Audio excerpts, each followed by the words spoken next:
the minutes from October 5th on here that we missed the last time. So we do have those to approve as well. So you have minutes from October 15th and minutes from November 5th, 2019 meetings to approve. You have citizen comments to the commission. Just a reminder on all comments for today. All comments will be timed for 3 minutes each. On here we do have a public hearing that's on item number 3. If you're here to make general comments just to the commission under citizen comments, that's where you do that. We ask you to please fill out a piece of paper on there. Up at the top there's a topic that you can put on there. So if you put listed topics that are related to Spanish Valley, we're holding those comments to the public hearing. And so anything that's stated on a topic that says Spanish Valley will be held to the public hearing. All of those other public comments that you've signed up for, we'll entertain those during the public comment period. So there's 2 separate public comment options. Also note that if you're during the public hearing, try to keep it consistent. If somebody's made the comments previous to you that are in relation to the comments you'd like to express, we're trying to minimize the public comment portion on here so it's not repetitive in nature. Once it's been expressed, they've heard it, and so we do appreciate if in your respective groups or individual, if somebody else has commented on it before, there's really no need to make comments. So we just ask that of you. And so if you do want to be on the public hearing portion and you haven't filled out a sheet, we ask you to do so. Just it makes it a little bit more orderly so that we can call you up, and so just be respectful of that. So as we go through the list of comments on here, that we'll just call you up in order as we receive them. It'll make it easier. Point of order. So for the public hearing, we've been told we don't have to fill out. So it's not necessarily required, but we would recommend that you do. It just makes it easier for us because then we can call you up in succinct line. You don't have to wait with your hand held up for us to call you. It just makes it orderly for us, and so we ask that. But then again, if it comes down to all public comments have been mentioned and you would still like to comment, then we will still allow that. We have to, where it's a public hearing. Any questions about that? And I'll continue for commissioners. Continue to read the agenda into the record. All right, so on item 3, public hearing to consider the following draft ordinances. I'm going to go through each of these, and this is going to be a little bit long. Spanish Valley Residential SVR District. So the public hearing is going to hear all of these all at the same time. So we're not going to take and address each one individually. The public hearing will be open floor to those that have signed up all at the same time on all items A through L. All at the same time. So we've got the Spanish Valley Residential SR District. We've got item B, Spanish Valley Planned Community PC District. You got C, Spanish Valley Residential Flex Planned Community, the RF District. You have Spanish Valley Business Flex Planned Community, the BF District. Spanish Valley Highway Flex Planned Community, HF District. F, you have Spanish Valley Highway Commercial HC District. G, Spanish Valley Water Efficient Landscape Requirements. Item H, Spanish Valley Outdoor Lighting and Sign Illumination Requirements. I, Spanish Valley Sign and Display Requirements. J, Spanish Valley Overnight Accommodations Overlay District Requirements. K, Amendment of Chapter 11 Multi-Use Agricultural Rural Residential District Adoption. Specifically Section 11-3 of the San Juan County, Utah Zoning Ordinance 2011 to amend the minimum lot size in those districts from 1 acre to as small as 1/4 an acre as compatible with state regulations on water and sewer sources and lot sizes. L, adoption of the new Section 4 of Article 2, planning requirements for all zoning in the San Juan County Subdivision Ordinance 2016 to create a minor subdivision ordinance permitting developments up to 4 lots to be exempt from the plat requirements of the subdivision ordinance. Item 4 on the agenda is planning and zoning ordinances consideration for approval. A, an ordinance adopting the Spanish Valley Development Ordinances and mapping and amending the San Juan County zoning ordinances. And those will be for all of those that we've heard today. B, an ordinance amending Chapter 11 multi-use agricultural rural residential districts adoptions, specifically subsection 11-3 of the San Juan County zoning ordinances 2011. C, an ordinance adopting a new section 4 of Article 2, plotting requirements for all zoning in San Juan County in the San Juan County subdivision ordinance 2016, creating a minor subdivision ordinance. 5, ratification and approval of capital improvements to the public safety building. I got item 6, consideration of the following subdivisions for approval. The following subdivisions are A, Hummingbird Nest, B, LaSalle Acres Amendment Number 1, C, Canyon Ranches Amendment Number 3, D, Flatiron Mesa Ranch Phase Roman numeral XX1V, or IV, sorry. 7, ratification and approval of purchase and landfill loaders. You got 8, ratification and approval of purchase of landfill custom scaling system. Ratification of approval of the purchase of Public Works bottom dump trailer. Item 10, you have ratification and approval of purchase of Public Works, the Fruhoff 8,400 gallon trailer. 11, approval of execution of the San Juan School District Quality Teaching Incentive Program Resolution. 12, County Predation Management Plan Contract. 13, the election canvass for approval. 14, tax abatement. 15, you're convening as the local building authority to hear item A, which is the local building authority request for reimbursement authorization form signature.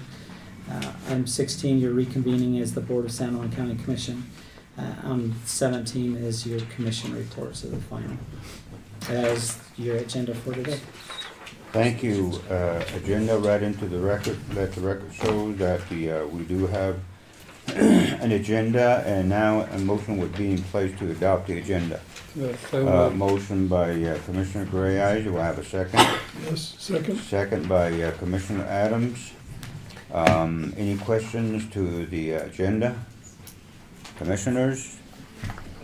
Addition, if there's any addition that you would like to move from the work order to work meeting to the agenda, you're more than allowed to do so, or eliminate some of the items that's on the agenda. This is the time to try to make those attempts. I'd make a motion that we eliminate items I and J from the public hearing on draft ordinances. Okay, Commissioner Adams request to eliminate item I, Spanish Valley sign and display requirement, and J, Spanish Valley overnight accommodation overlay district requirement. Is his motion to eliminate that. Do I have a second? Second. Second to eliminate that? Yes.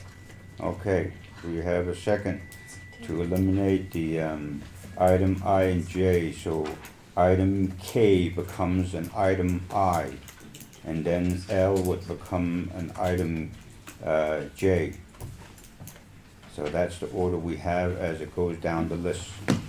So all those in favor? Aye. Right. Aye.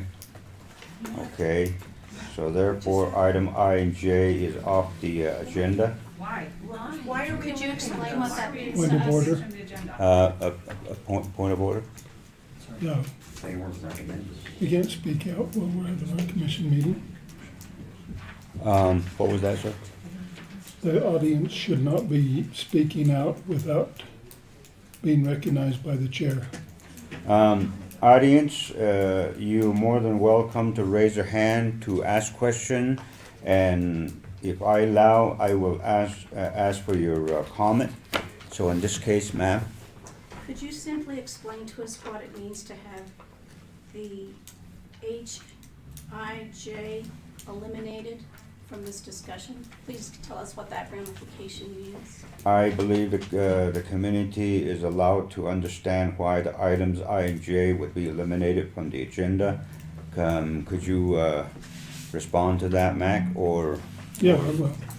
That was a recommendation from the Planning and Zoning Commission that those two items do not be included in the draft ordinances for the hearing. So with that, the request was to ask to eliminate that, so Commissioner Adams make a motion to eliminate the two items, and it's seconded by Commissioner Gray Eyes, so they voted it, so it's 2, 0, and 0. That's how we have the item that's been voted to, sir. Many of us have come here today to advocate for the inclusion of those two despite the recommendation of the Planning and Zoning Commission. And I want to make sure that we will still be able to address those issues during the public hearing because they're important to many of us. Sir? You can expect people to come in with bed and breakfasts in droves after the moratorium because of this. And that's, of course, is the purpose of eliminating, is to have a lot of bed and breakfasts, and that will, of course, destroy the neighborhood. This is very dangerous. Has a vote been made on this issue? Yeah. Okay, then we shouldn't be having discussion. Well, if it's unanimous, then you can't have a discussion. We have two voted. Well, right, but And discussion means you abstention. guys, not us out here. No. If it's a three vote, then it's in a discussion because it can't be brought back. Okay. But right now, there's 2 vote, and I abstain to that. Okay. Recall the I- agenda. Well, you guys voted on it, so So on the you pub- can. if I you can, just a can- point of clarification, Commissioner, I didn't mean to cut you off. Okay. On the public hearing, you could still have it heard from the public, you could still listen to public comments on those items. But then, kind of like Commissioner Adams mentioned, if it's what you want and take those off of the actual ordinances themselves, then you can still remain consistent with taking items A and J out. You would also take those out of the ordinances for adoption as well. When, But the when public we're, can when we're comment. adopting our agenda,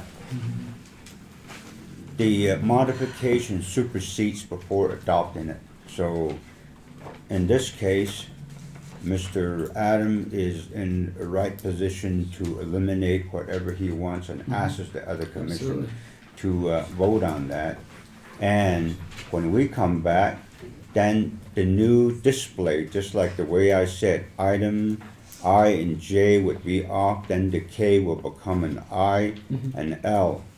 And if it's a 3 vote, then it's unanimous, It's 3 then you vote. can't go back. Correct. But in this case, we have 2 votes. And I didn't support that, so right now, we're discussing it. Okay, And that's what keeps it open. okay. So it's up to the commissioners, they want to bring it back and want to, Shannon? So I'm just trying to be clear on the rules. So basically, you're saying the chairman overrules 2 other votes. That's what you're saying? No, No. that's Oh, not it. so what are you saying? It's just a vote. It's just a vote. 3 vote, it doesn't matter. If I or Bruce was to vote on it, and if Willie didn't vote on it, it still has room to be discussed. If it's a unanimously 3 vote, then that's it. You can't go back and talk about it. So if you guys vote, it would go with the majority unless the public. We can recall it or kill it, but other than that, we allowed the comment to respond to that, and which we should have done after we adopted the agenda. But right now, the position is to eliminate those 2 items. But Mr. Gray Eyes has another position here. Going through all the the bends in the canyon, I'd like to go ahead and motion to recall the agenda. Okay. Motion is made by Commissioner Gray Eyes to Motion to recall the agenda to be back on the item, on the floor. on the floor for discussion. Thank you. So this doesn't mean that we're gonna adopt the item, it's for discussion only. And then after discussion, you take a position on it. So once again, do I have a second? Going once, Can you second? going twice. The third call, this is where the chairman is allowed either not or to take a position because it's been called 3 times, and that way we make a final and a call for that position. So, Mr. Adams, are you willing to take that second motion? No, and I'm just want to clarify something. I thought you voted for the original motion. No, I said all ayes. I didn't vote for it. Abstain. Okay, So, but you're not seconding the other No. motion? Okay, so there was a 3 call, 1, 2, and 3, no call, so I will second this. All those in favor? Aye this time. Aye. 1 aye, now we have 2 ayes, and no. no, Okay, so we have 2 ayes and 1 no, so the item is back on the agenda for discussion only. We're not approving this until we get to the subject matter. Okay, now, we are adopting the resolution with the 2 items on the agenda to recall. Once again, all those in favor and supporting the agenda before us.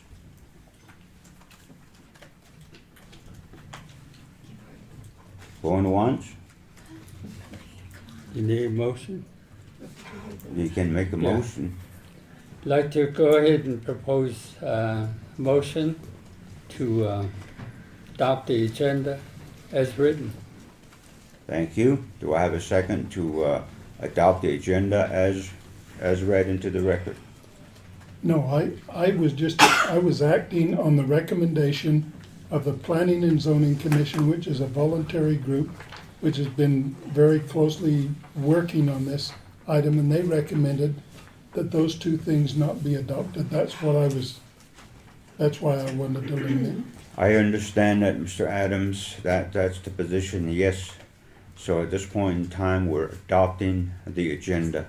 And the attempt that you made, the I and J, that's already been dealt with. So now, we're adopting the agenda as read from the beginning, just for discussion only.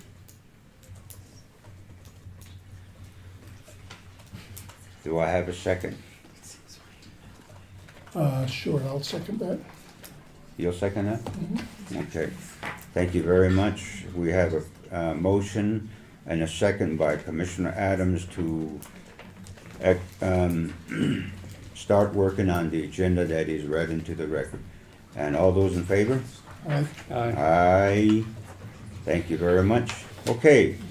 First item on the agenda, approval of minutes on November 5th, 2019. I believe that we've all read the minutes and October. understand. And October October 15th. October 15th? October Yeah, 15th and November 5th. Oh, okay. 2. Okay, there's 2 of them. 2 minutes. Do I have a motion to accept the minutes? I will. Motion. A motion by Commissioner Gray Eyes to accept the minutes and second by Commissioner Adams. All those in favor? Aye. Aye. Okay, now item 2, going down to the citizens' comment. To go through and, is everybody understanding what Mr. McDonald has brought to your attention? Okay, so every item seems to be speaking to the same issue. So we're gonna put that all into the public hearing. So we only took 2 out of the citizens' comment, which we do have here right now.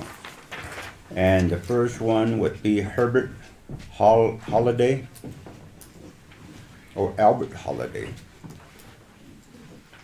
Gosh.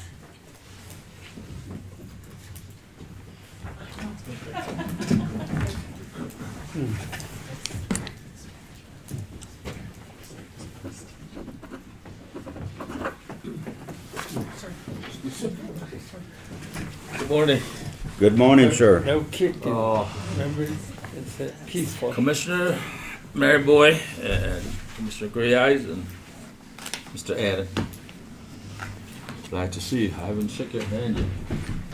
Thank you.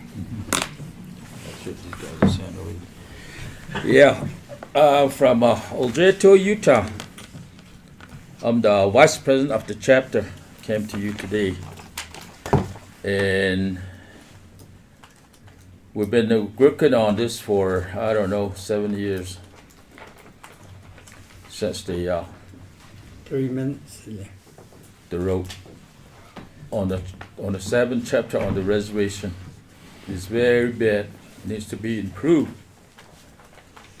And the last time when we talked, the money went back to BIA, and the BIA couldn't do nothing. Try to call them, no show. And the last time we heard it, they gave it to Navajo Nation. Still, can't hear anything about. We tried, I tried to go over there. They said they'll be over there. And never show up for. I haven't, 7 years is enough for us, for my people, for the 7th chapter, all the way from Navajo Mountain to all the way to here. So I come to you, see where you guys are at. And people really frustrated come to my chapter and ask me all that. And yesterday we had a meeting over it, and I told them I'm gonna be over here today to report this. And I believe that the commissioner are willing to work with the Navajo tribe, but the Navajo tribe no. So I might go see the Navajo tribe again to end up, see what's going on. Enough is enough, so so we need to work on this for us, see what we can do to improve those roads.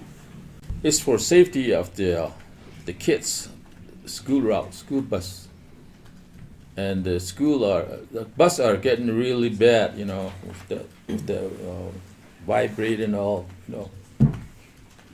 It's pretty bad, and the bus is not safe. It's not going to be safe anymore. And I'm afraid, good thing we haven't had the snow yet or rain. The roads gets real muddy. And a couple of years ago, there's a bus got stuck about 2 o'clock in the morning. They called me. I had to go down there and pull them back out. There's 2 4-wheel. My 4-wheel and the other guy's 4-wheel, we pull them back out. Only 2 kids were in there. The rest of them, their parents came to pick them up, and it was so muddy. Some of them don't have 4-wheel drive, so we had to take them back to their home. And that's how bad it is. And the bus drivers are complaining all 7 years now. That's time right there. I don't know. One Okay. lady came. Oh, it's What's our kitchen, leader? isn't it? Huh? Time. Right, well, okay. Oh, we need a roundabout too. What Nobody happened? bid on it. Nobody bid on it. Go back again, and then That's time. we need a front end loader. Attention. Okay, got it. Back. Okay, thank you. Vega. Yeah. Go ahead. Okay, Gene. I hate to Taking mess up my your last name lunch here. time away. Kenneth, it's Bondio. Oh, okay.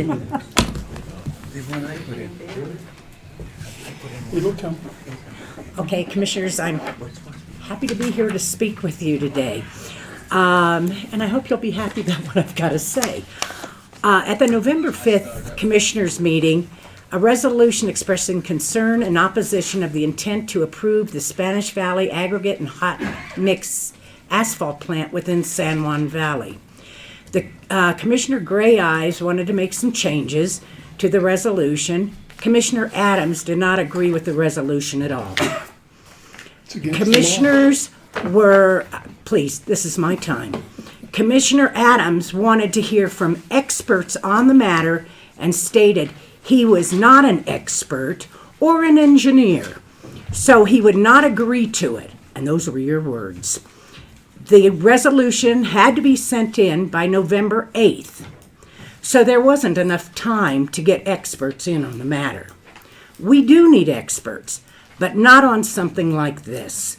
The county hired experts to establish the Spanish Valley ordinances. None of the P&Z board members, along with Walter Bird and you yourself, Bruce Adams, Commissioner Adams, are experts on this. So you hired someone. Landmark. They are the experts. They were hired to do the job. Now the ordinances that they have come up with, the non-experts want to make changes to them. And they've got no background in this stuff. If we don't go with the experts, the county will be flushing the taxpayers' money down the toilet again. I support the landmark ordinances that were given to the county on September 13th, 2019 as written. Commissioner Adams wouldn't support a resolution without experts. We have experts on the ordinances, landmark. But the non-experts will not support ordinances which were written by the experts. I hope all the commissioners will support the recommendations of the experts, landmark. Thank you. Thank you. What was the time? Okay, that will conclude the, I have one in there for the citizens to be heard. I turned it in 2 seconds ago, 10 minutes ago. It's on water. Public hearing. you're in public hearing. Well, no, this is specifically, it's on water, and it's on the laws of insurance for the water, so it's not part of the public. I'm also in the public hearing, but I want to talk a bit about water. You see it in there? Yeah, Yes, water. if you can read it. Okay. Bill Love. There's a lot of misconceptions going around about the protection of an area through floodplains. One, you can build in a floodplain. A floodplain does not protect a stream bed. Only if you make special arrangements of raising the buildings and doing other things. You cannot build in the flood channel. Big difference. So the misconception is the floodplain will only give you partial protection. It will not give you all the protection you need for a stream bed. The second thing, and this has just happened in Grand County, is you must have a law protecting a stream bed for insurance, federal flood insurance. They will come and question you, what are you doing to protect your channels? It's important. It's something you will have to do in the near future, is protecting your channels. Otherwise, your floodplain insurance in Spanish Valley will go out of sight. So that's all I have to say, is to kind of update you on floodplains and insurances. Okay. Thank you.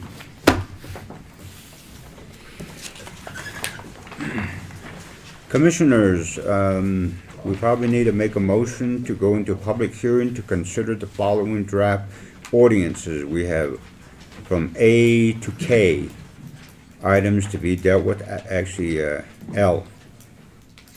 So do I have a motion to go into public hearing? Going once? I'll make a motion to go into public Second. hearing. Thank you. Commissioner Adams make a motion, and Commissioner Gray Eyes seconds the motion to go into the public hearing. And all those in favor? Aye. Unanimous, 3. Okay, we're in public hearing, Mr. McDonald. Right here. Okay, we've got just kind of a point of order for the audience. You're gonna hear public comments that are in opposition and for these items. And so I just ask, you know, as you're sitting in the audience, that just be mindful of each other's opinions. You know, I can hear, and I'm not very good hearing out of my left ear, but I can hear just comments in the audience. And so just be respectful of each other's opinions, whether it's for or against, as we go through these items. Try to keep the noise and everything at bay, and be respectful of people that are presenting. And also, in your comments, be respectful as well of the commissioners that have been elected to these positions. So with that. Thank you very much, Mac.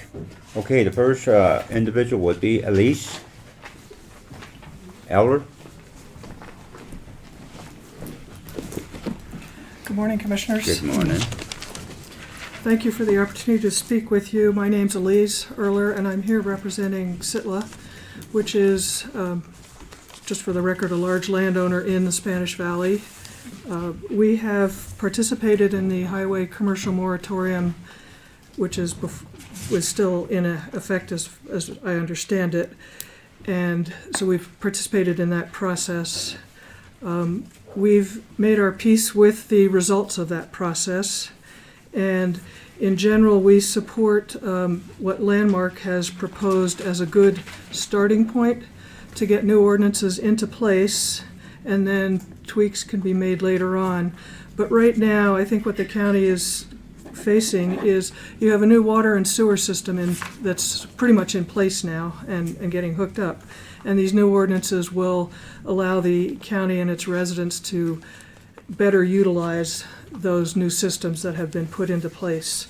I'd like to offer you a couple of very specific comments regarding the various different zoning elements. The first is under the Highway Commercial District. One of the points that Planning Commission recommended move from a conditional use to a allowed use is drive-ins and drive-throughs to make that a permitted use. The comment I'll offer you there is if you keep that as a conditional use, that doesn't mean it can't be approved. It just really means that it allows the county to better control lighting in terms of how people are driving in and out of this particular facility, you know, whatever the facility happens to be. If there's a nuisance element because you have residents nearby, having it as a conditional use allows the county to capture that problem before it happens. So that's just one comment, that you keep that as a permitted use instead of as a conditional use instead of a permitted use. I would suggest that you would want to keep the sign and display requirement ordinance in, and if you don't, Sitla will have its own sign and display ordinance, which will be rigorous for anybody that's developing on our property. So as far as it affects Sitla, we will make sure that there's a sign and display ordinance, and we've already imposed that on Love's in the transaction there.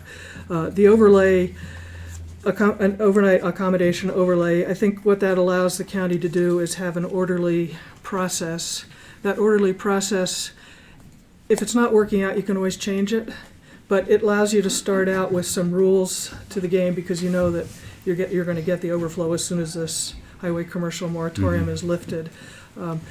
And any of these ordinances can be changed over time if they're not working or if you find you need to do something. The final comment I will offer you is on the maps, because you've had a number of different options presented to you, including, I guess it was option 4 there. I would suggest that option 3 would be the best alternative, with the caveat that you include those little A1 pockets, because that then keeps that map in conformance with state law, which is beneficial. And the reason I'm suggesting that that map 3 is appropriate is because it allows the county a lot more flexibility in terms of what can happen where by subdividing that highway commercial zone into more specific zones. Others will clearly disagree with me, but anyway, those are my opinions. Thank you very much for your time and the opportunity to participate. Thank you, ma'am. Thank Can I you. ask one question, Elise? Sure. Are those your opinions or are they Sitla's opinions? You Uh, speaking for Sitla? Yes. Yeah. Okay.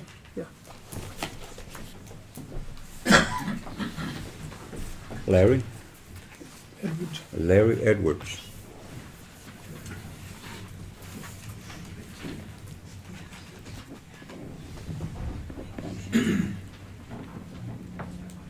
Well, good day to everyone.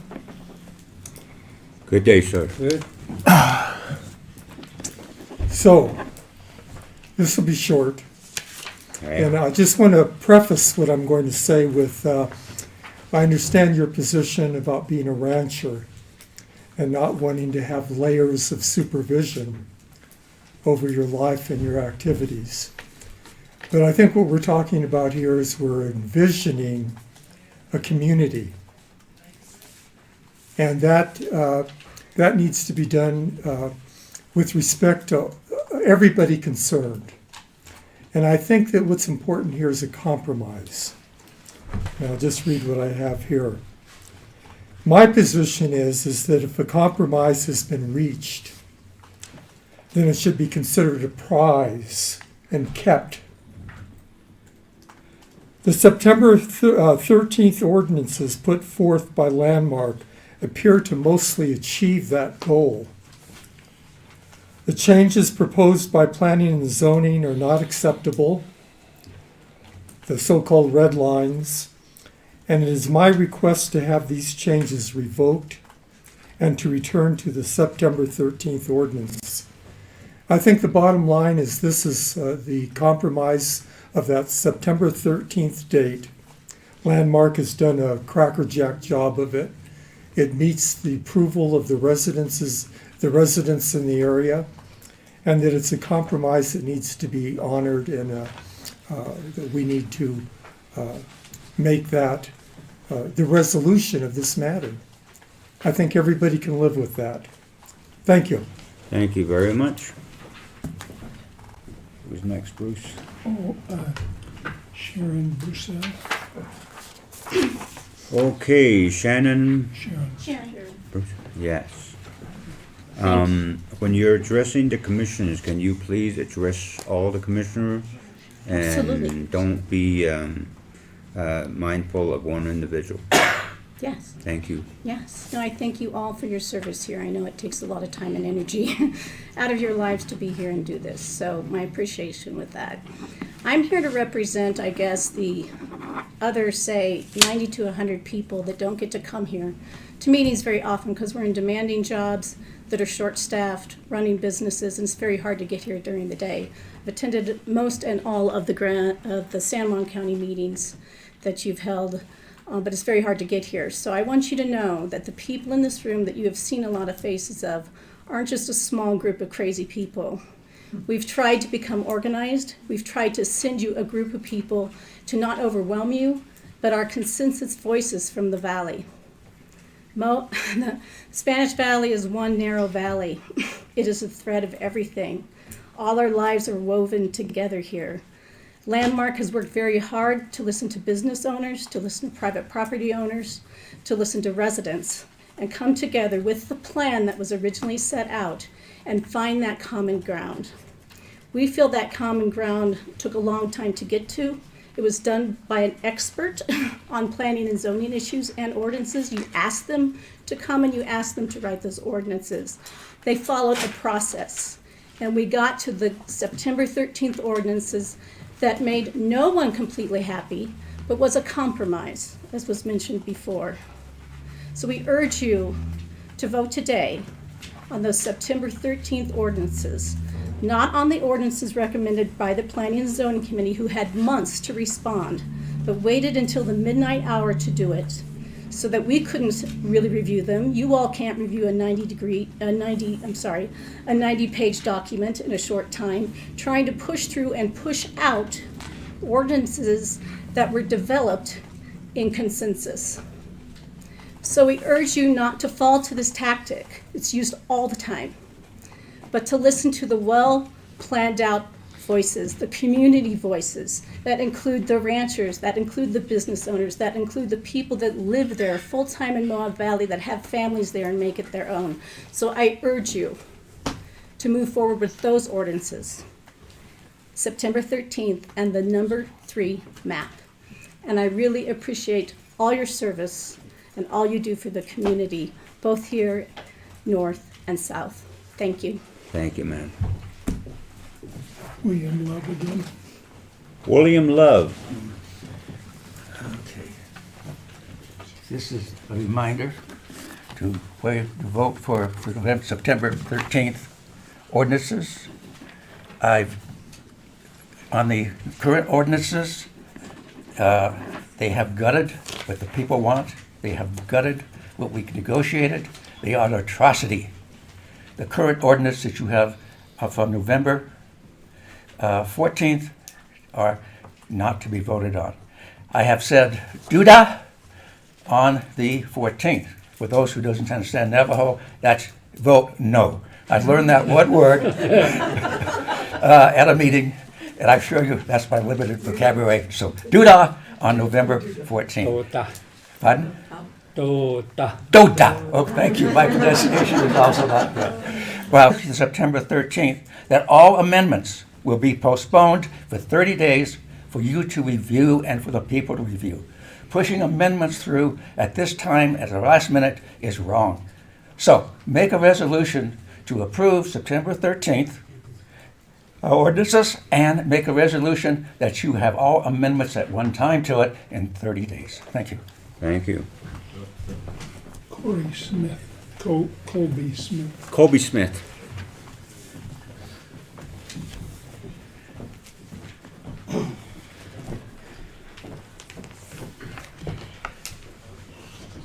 Thank you. I wanted to just briefly address the revised maps that have been floating around. There's been discussion of them. The 3 different maps were proposed or presented by the Planning and Zoning Commission literally a few hours before their meeting. There was first the original map from Landmark from September 13th, a second map that was put forward by the Planning and Zoning Commission, and then a third map, which was Landmark's response to the proposal from the Planning and Zoning Commission. And it was interesting, at the Planning and Zoning meeting, there was no discussion of those maps. Only the second map was discussed. No discussion of the differences in the maps, what that meant, why there were differences between the maps. It was all, let's talk about map 2, and then they started amending map 2. No explanation for why they were making changes, what the source of the changes were. Apparently there were some signatures gathered, but there was no explanation at the meeting of what those signatures were, what they meant, why they were prompting changes to the map. And I think they've done a great disservice to this commission by proposing a map where there's no transparency into why the changes in that map have taken place. They've put in front of you a 4th version of that map, not even the version number 2 that they put forward at their own meeting on November 14th. They've changed it yet again. I think that a more orderly process needs to be pursued. I think the commission should now adopt map 3, which came from Landmark, which presented their expert views following the public hearing that was held by the Planning and Zoning Commission, and that's the map that you should adopt. And if people want or need changes to that map in the future, if Planning and Zoning wants to recommend changes to that map in the future, that's fine, but let them do it in a transparent way where there can be an orderly process, where the public can understand why they're making the changes that they're making and react to those ideas. No one wants to hurt anybody's private property rights unnecessarily, but I think we should understand why changes are being proposed before action is taken. Landmark's map represents their considered expert opinion on what should be the map that's used. And I think you should adopt that and obviously be open to changes and recommendations down the road, but only after full explanation is offered by the Planning and Zoning Commission for making those changes. So map 3, Landmark's recommendation, together with the September 13th ordinances that Landmark proposed. Thank you. Thank you. Marlene Huckabee. Marlene Huckabee. No, I don't know.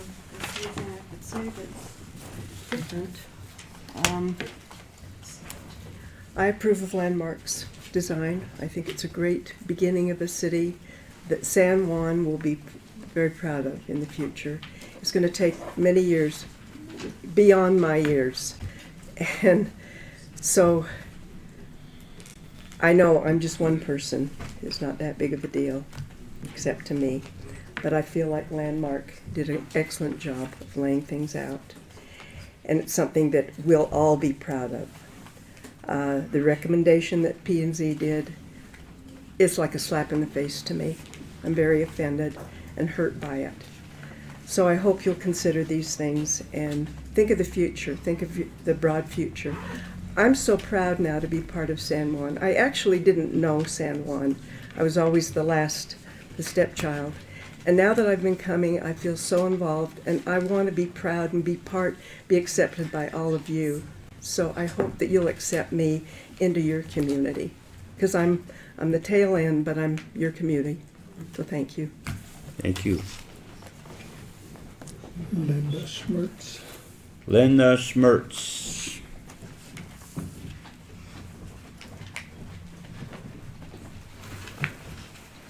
Good morning.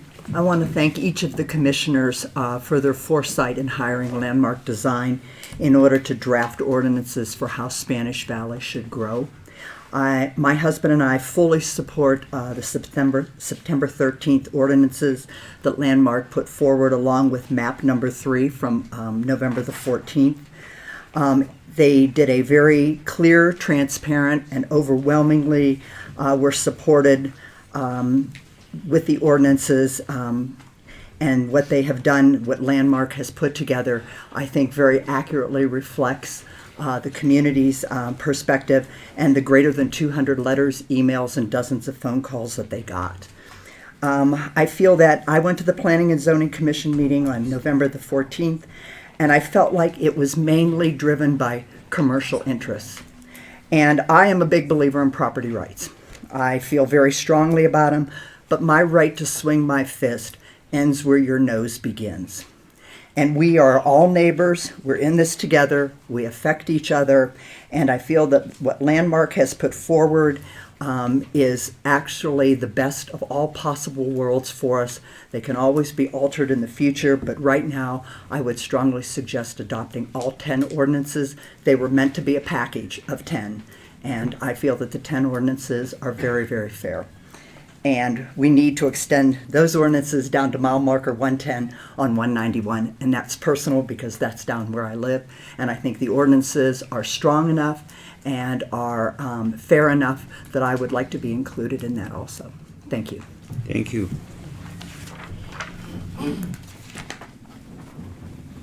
Holly Holly Sloan. Sloan.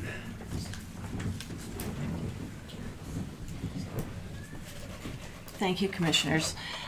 So I'm going to give you my remarks, and I'm not going to read them because I sent them to you in email as well. But I really just want to, this planning process has been an opportunity to connect. It's been an opportunity for me to meet all sorts of new people, to understand the challenges in San Juan County, to understand the widely diverse opinions that exist within it. And that's kind of exciting.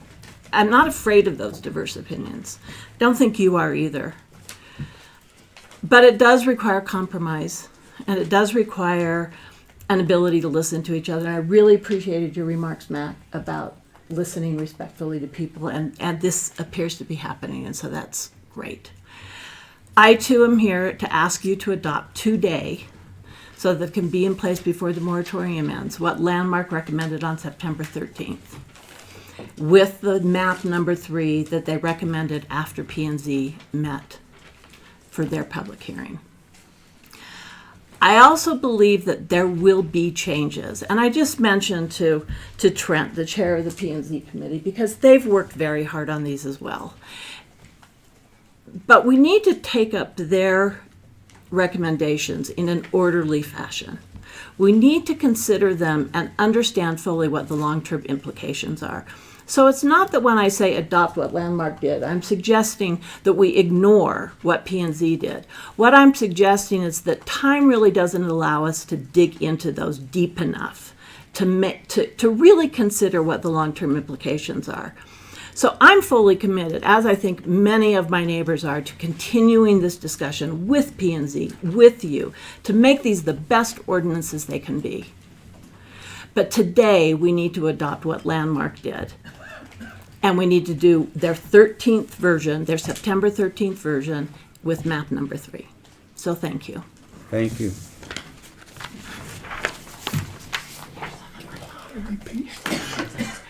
Jeff Matson. Jeff Madison, P&Z Commission, edit to landmark design ordinance. Gets for everybody.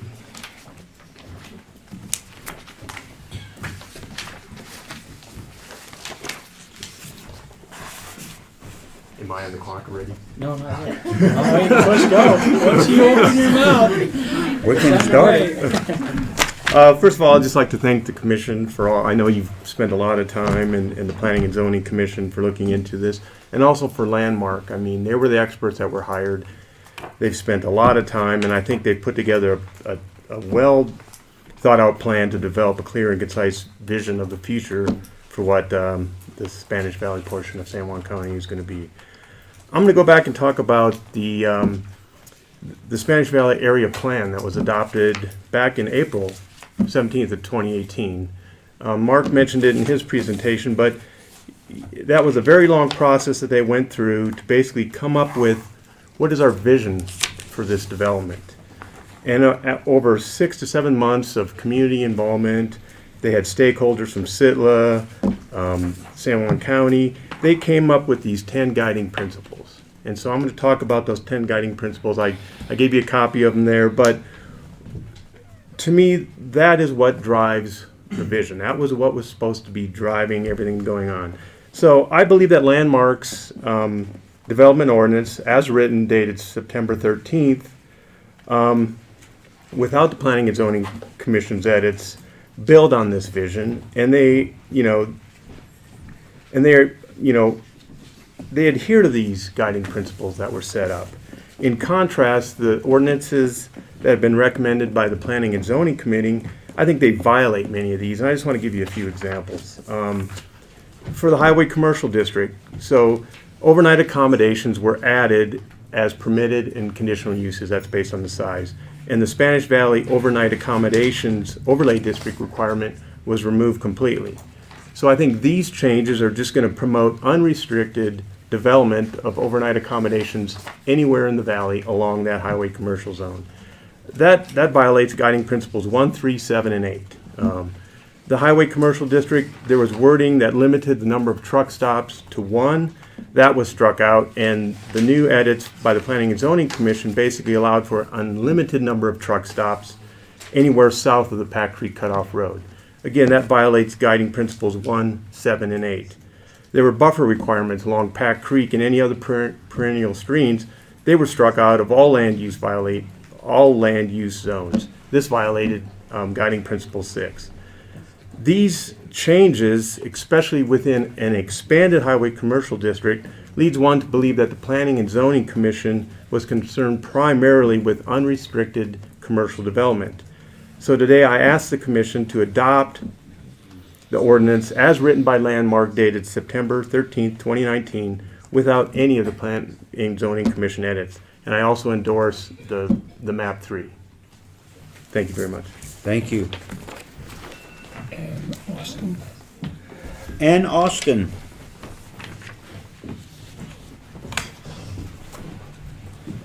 Good morning. So I'm a resident in Spanish Valley, and I own property right on Spanish Valley. This is what my lot looks like. So it's a triangle with a really long hypotenuse, which means I have a lot of frontage road, and that Spanish Valley Drive is going to get really busy. And so my strategy is to adapt to it. You know, have to adapt to Sitla being my British are neighbor. Are you in trouble? No, I said the British. The British are coming. Oh, the British are okay. So I have to adapt to having Sitla as my neighbor now, and we want to build a wall. And so in the residential ordinance, there's a little piece in there about how my wall can only be 4 feet high on the front side of my property. And I'm thinking, a 4-foot wall is not going to do anything to help me with the noise and the traffic and the dust.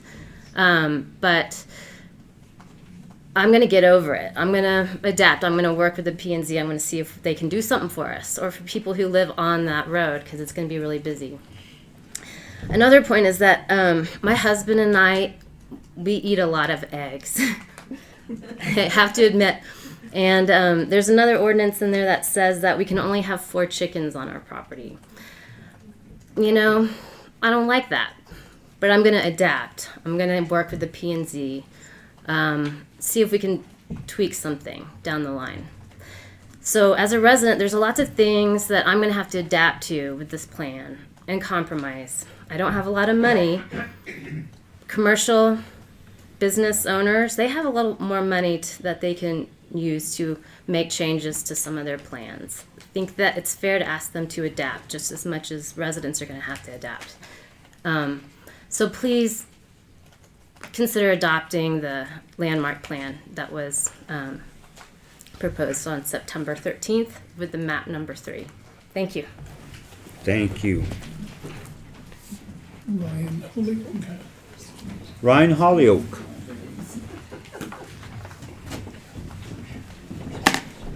A good friend of my old friend.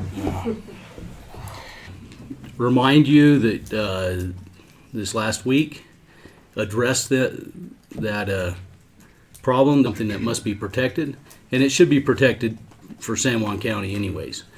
For this area, you know, I hear a lot of comments of a lot of people, none of which were that I've heard today were in that area when we started business. You know, we have adapted to. But, and so, you know, we're probably the largest employer in Spanish Valley. You know, we provide a lot of jobs. We provide all the materials, and there isn't one person in this room that didn't benefit today to even be in this room from the materials that we've supplied, even to walk in this building. Them things should be considered by this commission. We, the House Bill 288 keeps land uses from being changed for these materials. That needs to be, them adjustments were made in the Planning Commission meeting, which I supported. The map that I looked at today didn't have all of our properties protected, which is an adjustment that needs to be made on that map to make sure that all our properties are included in the zone where there's no changes affected by this. I mean, that's essential. I know this commission is against litigation, and surely if you pass something that is against the law, you know what road you're going down, and none of us want to go that way. So let's avoid that. Let's you know, that I believe the planning and zoning.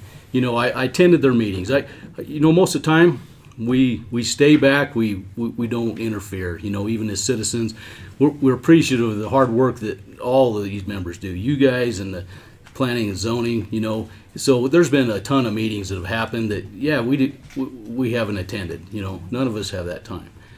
We appreciate the hard work, and it's an adjustment. I mean, there's multiple adjustments, and the way I see it, the planning and zoning, I mean, this is multiple adjustments. They get to the point they recommend something for you.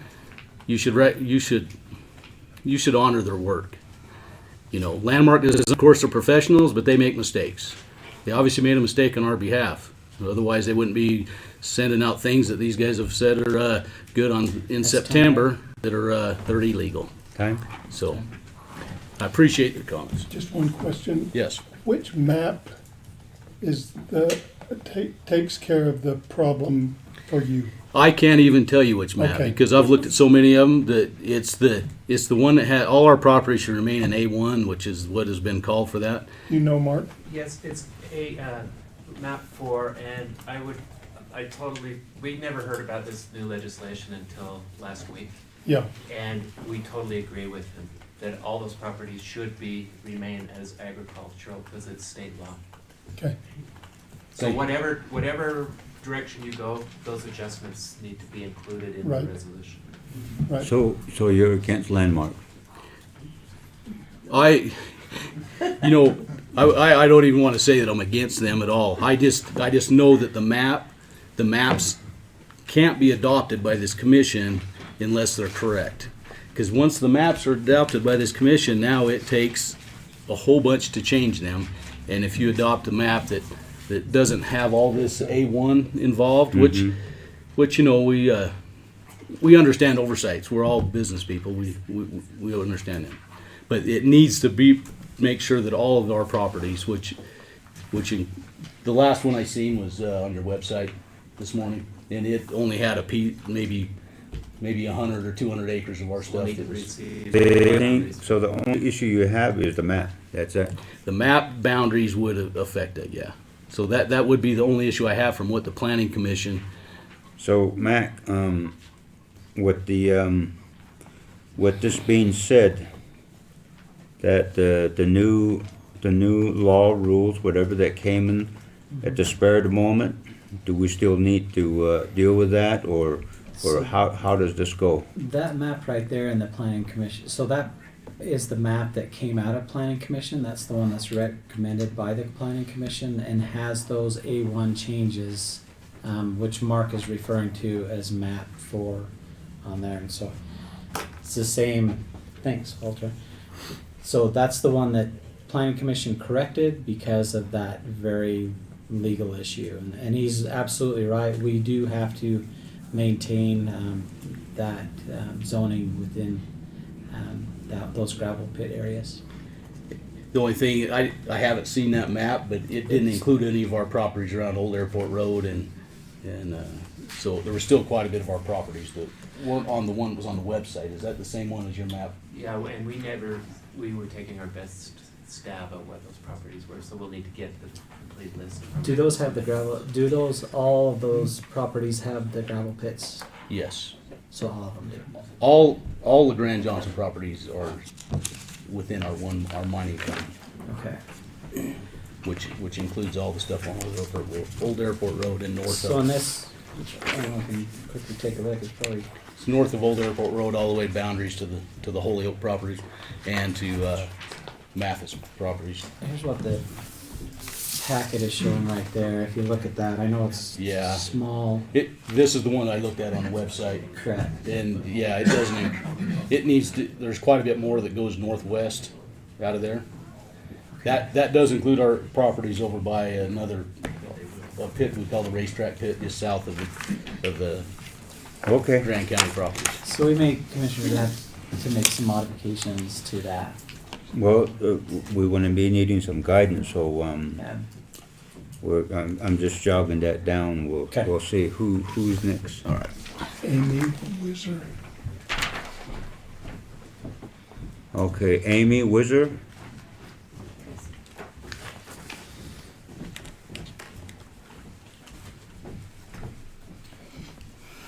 Hello, Commissioners. Thank you. My name is Amy Weiser, and I live in Spanish Valley and represent several other property owners that live in Spanish Valley. And I do support the recommendation brought to you by the Planning Commission with the changes to Map 2 and the text changes and chapter deletions.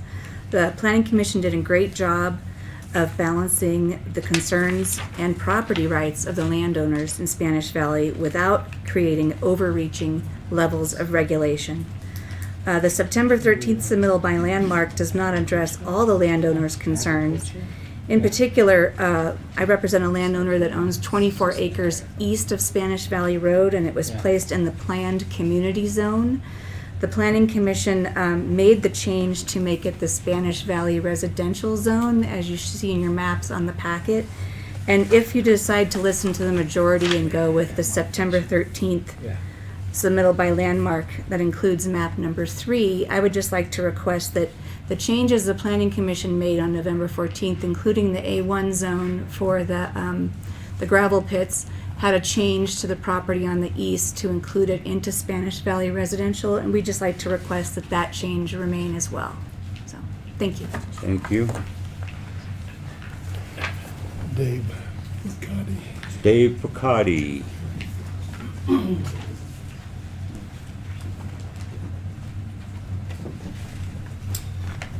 Hi all, nice to see you all again. Here we are, getting to the end game. I'm Dave Picardi. I live on Sunny Acres Lane in San Juan County. And I can't believe I'm going to say this after the whole Love's Truck Stop thing, but I second Sitla in adopting the landmark proposals that include all 10 features. I would like to say something I haven't heard here is that Pat Creek 50-foot buffer during the Planning Commission meeting, the reason they were striking that was because they all agreed that they need more data. They need a FEMA map that outlines where that floodplain is. They're not getting rid of it because they want to put a house in the channel. They said they needed more data, but I didn't see any language proposing that. So, but they all agreed they needed more data so they could put in a correct floodplain buffer. So I'm in favor of the landmark proposals. There are some arguments about the sign ordinance that I'd like to present a position on. That the sign ordinance is unenforceable. That argument is baloney. The first step in being able to do anything about signs is to have an ordinance so everyone knows where they're starting from. Without an agreed starting point, you can't talk about what's correct or not, or what's bad signage, or I'm sorry, non-conforming signage. I mean, if someone wants to put up a sign, plywood sign that says "Eat at Joe's," if it's not obstructing the neighbor's sign, that's great. But the way you know that it won't obstruct the neighbor's sign is that you have a sign ordinance that outlines those cases. Private property rights. If someone puts up a non-conforming sign, also known as a tall, crappy, bright, flashy sign that's in view of my property, they have taken away the value of my property. Any buyer is going to come by and see that bad sign and say, I'm not buying this house, that sign's showing right in my yard. Just as there are rules that say you can't have water from the neighbor's property flooding into mine, those rules protect the value of my property. There can be rules that say your sign can't flood mine, reducing my property value. Redundancy, their assertion that the sign ordinance is redundant with the passage of the lighting ordinance is wrong. The lighting ordinance does not address sign animation, sign height, flashiness, motion. It's one thing for me to get in an argument with a local developer over sign choice, but an out-of-state corporate developer is not my neighbor, has no motivation to act neighborly to me. And so, for example, regarding Love's, it's difficult to impossible to have any communication with them regarding their development on Sunny Acres Lane. That's not good, actually. Okay. Anyway. Thank you very much. Yeah.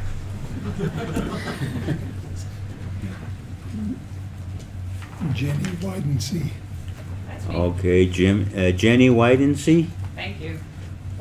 Hi, I'm Jenny Widensee. I also live on Sunny Acres Lane in San Juan County, and some of the things Dave said maybe stole my thunder a little bit, but I guess my main concern here is that I don't agree with the planning zoning's recommendation to strike the entire sign ordinance. At the recent planning zoning committee meeting, when they decided to do that, I gotta look at my notes, thanks.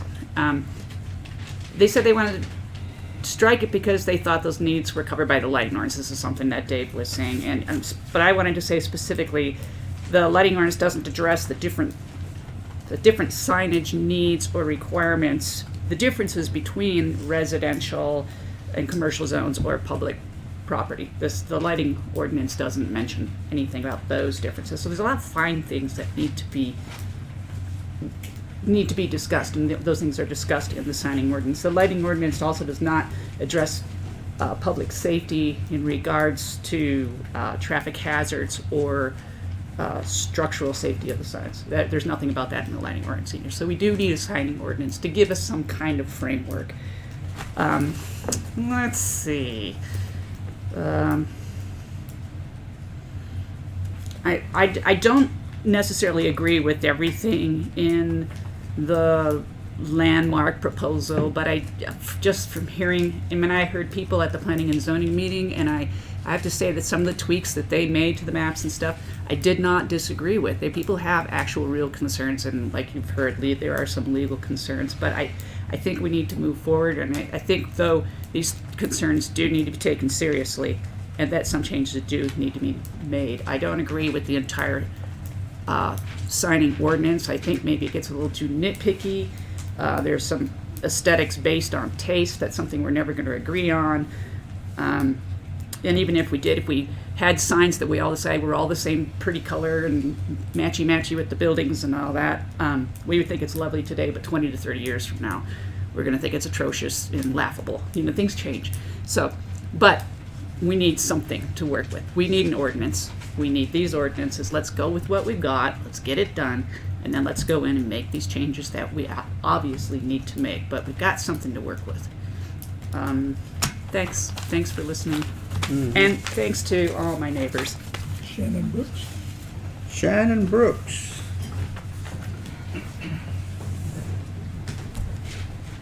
I'm Shannon Brooks, Monticello.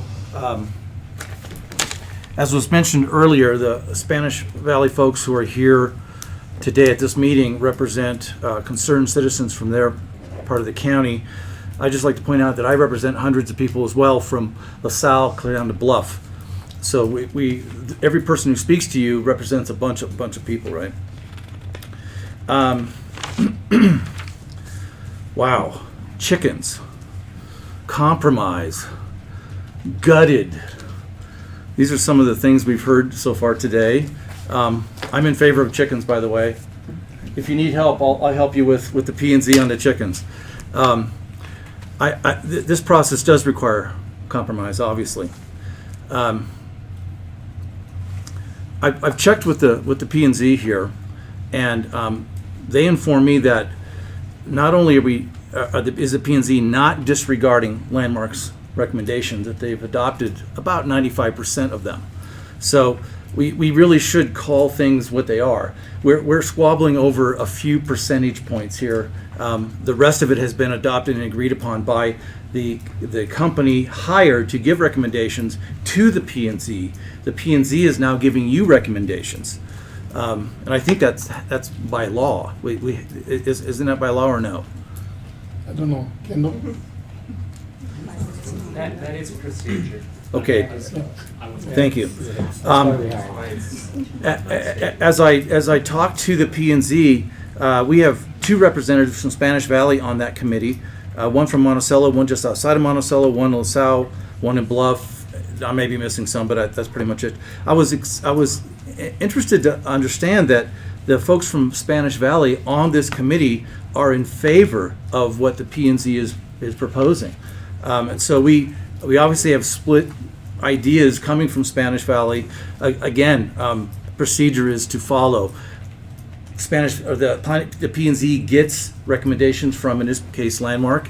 They propose to the commission, and then the commission has to make a decision. So that's pretty much all I wanted to say. Is that we are in more agreement than not with what the P&Z is proposing. We're in more agreement than not. I agree with what I've heard here. Let's go with what the P&Z has offered. If we have to make changes, of course we're going to have to tweak things, especially chickens. Let's tweak it for chickens. And those are my comments. Thank you. Thank you. Monette Clark. Chicken pool. Monette Clark. Just be respectful of the people who have spoken previously, please. I will watch that. Thank you very much. And please be courteous and also watch what you say, please. Good morning, Commissioners. I'm Monette Clark. I live in Spanish Valley. I'm neighbors to Ann. I live right across the street from her, right in the middle of the valley of Spanish Valley Drive in Coronado. We do get a lot of traffic. We'll be getting more. So I'm here to call up my email so I can read what I wrote. I sent you, all of you, a message, a letter, and I'm just going to mostly read it. I want to thank you for your dedication and your service to us as citizens. I'm here to tell you I support the September 13th version of the Spanish Valley Development Ordinances. I think that the commission has the, well, you can say yay or nay. And the ordinance package is a package. All ordinances affect each other. So this is why Landmark prepared 10 ordinances, and instead of just changing the highway commercial ordinance, as you asked Landmark to address the moratorium legislation, then they found during the process that they had to address all of the ordinances in order to fulfill that charge. Landmark did listen to local residents, reviewed previous plans and public input, and analyzed comments and ideas. The September 13th ordinances balance needs and desires of the community as a whole. They are grounded in sound planning principles. And they are professionals, and this is what they do for a living. They've planned communities all over the state of Utah, big ones. I believe they do know what they're doing. They may, certainly, the ordinances that were presented to the P&Z on September 13th, every one of them has something that needs tweaking. But they do all fit together as a unit, and that's really important. If you just decide not to adopt a few of them, that won't work, because they're referencing each other in between. It was throughout the entire document. I believe the P&Z did not give adequate explanation to the public of why they altered these ordinances so drastically. They throwing out entire ordinances doesn't seem to me that they were adequately considered. Their recommendation to you is faulty. It reflects haste. They have not explained the reasoning behind their changes. Do not accept them today. Pass the other ones. Thank you. Kim Henderson. Kim Henderson.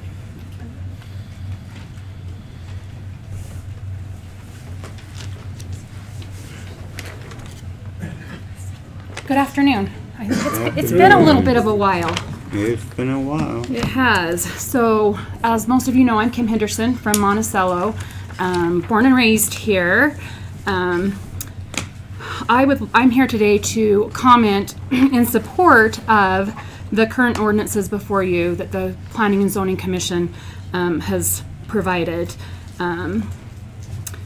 I appreciate the commission and the way that they have taken time to listen to the various parties and concerns about zoning and future infrastructure in regards to the Spanish Valley area.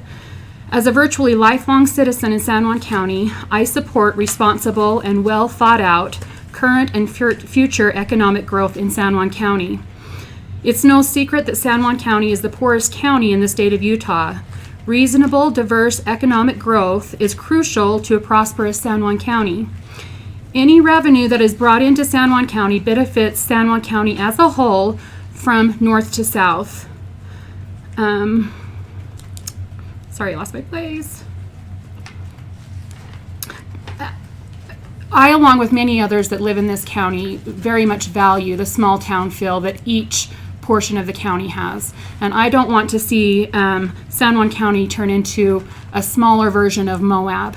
That being said, I feel it's important to recognize that San Juan County will not prosper if there is not some diverse economic growth.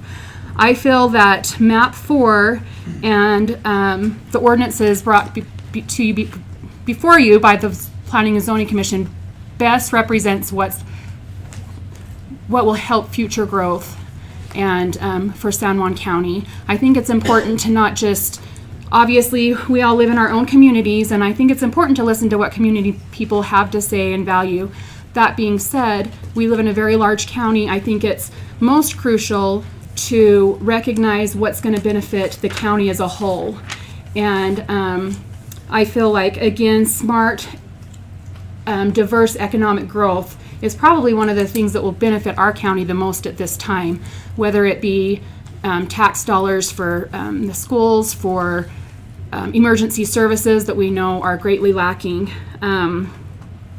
And I can sympathize with the concerns of people of Spanish Valley, but again, I think especially those of us that have lived in San Juan County the majority of our lives have seen that we do have to compromise. We can't always have what we want, and we need to look out for what's best for the county in a whole, not just the area that we live. Thanks. Congratulations. Thank you. Curtis Henderson. Curtis Henderson.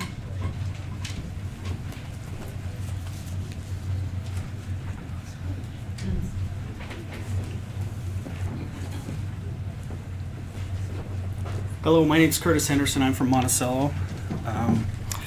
Appreciate the opportunity for public comment today. Appreciate all you guys do for our county. I'd also like to thank the Planning and Zoning Committee for the countless hours that they've spent in pulling all of this together. I think we as a county need to be prepared for growth and support it in a responsible way. I think it's been mentioned before, having a diverse economy will help us to achieve that. So we're not so focused on one tax or revenue base such as tourism. And I think it is essential for our future sustainability.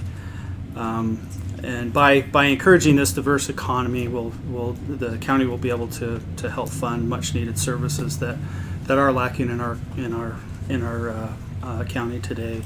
So I'm in support of the Planning and Zoning Committee's recommendations that have been made, as this will help to allow responsible growth in the future. Thank you. Thank you. Trent Shaper. Trent Shaper. Trent Shaper.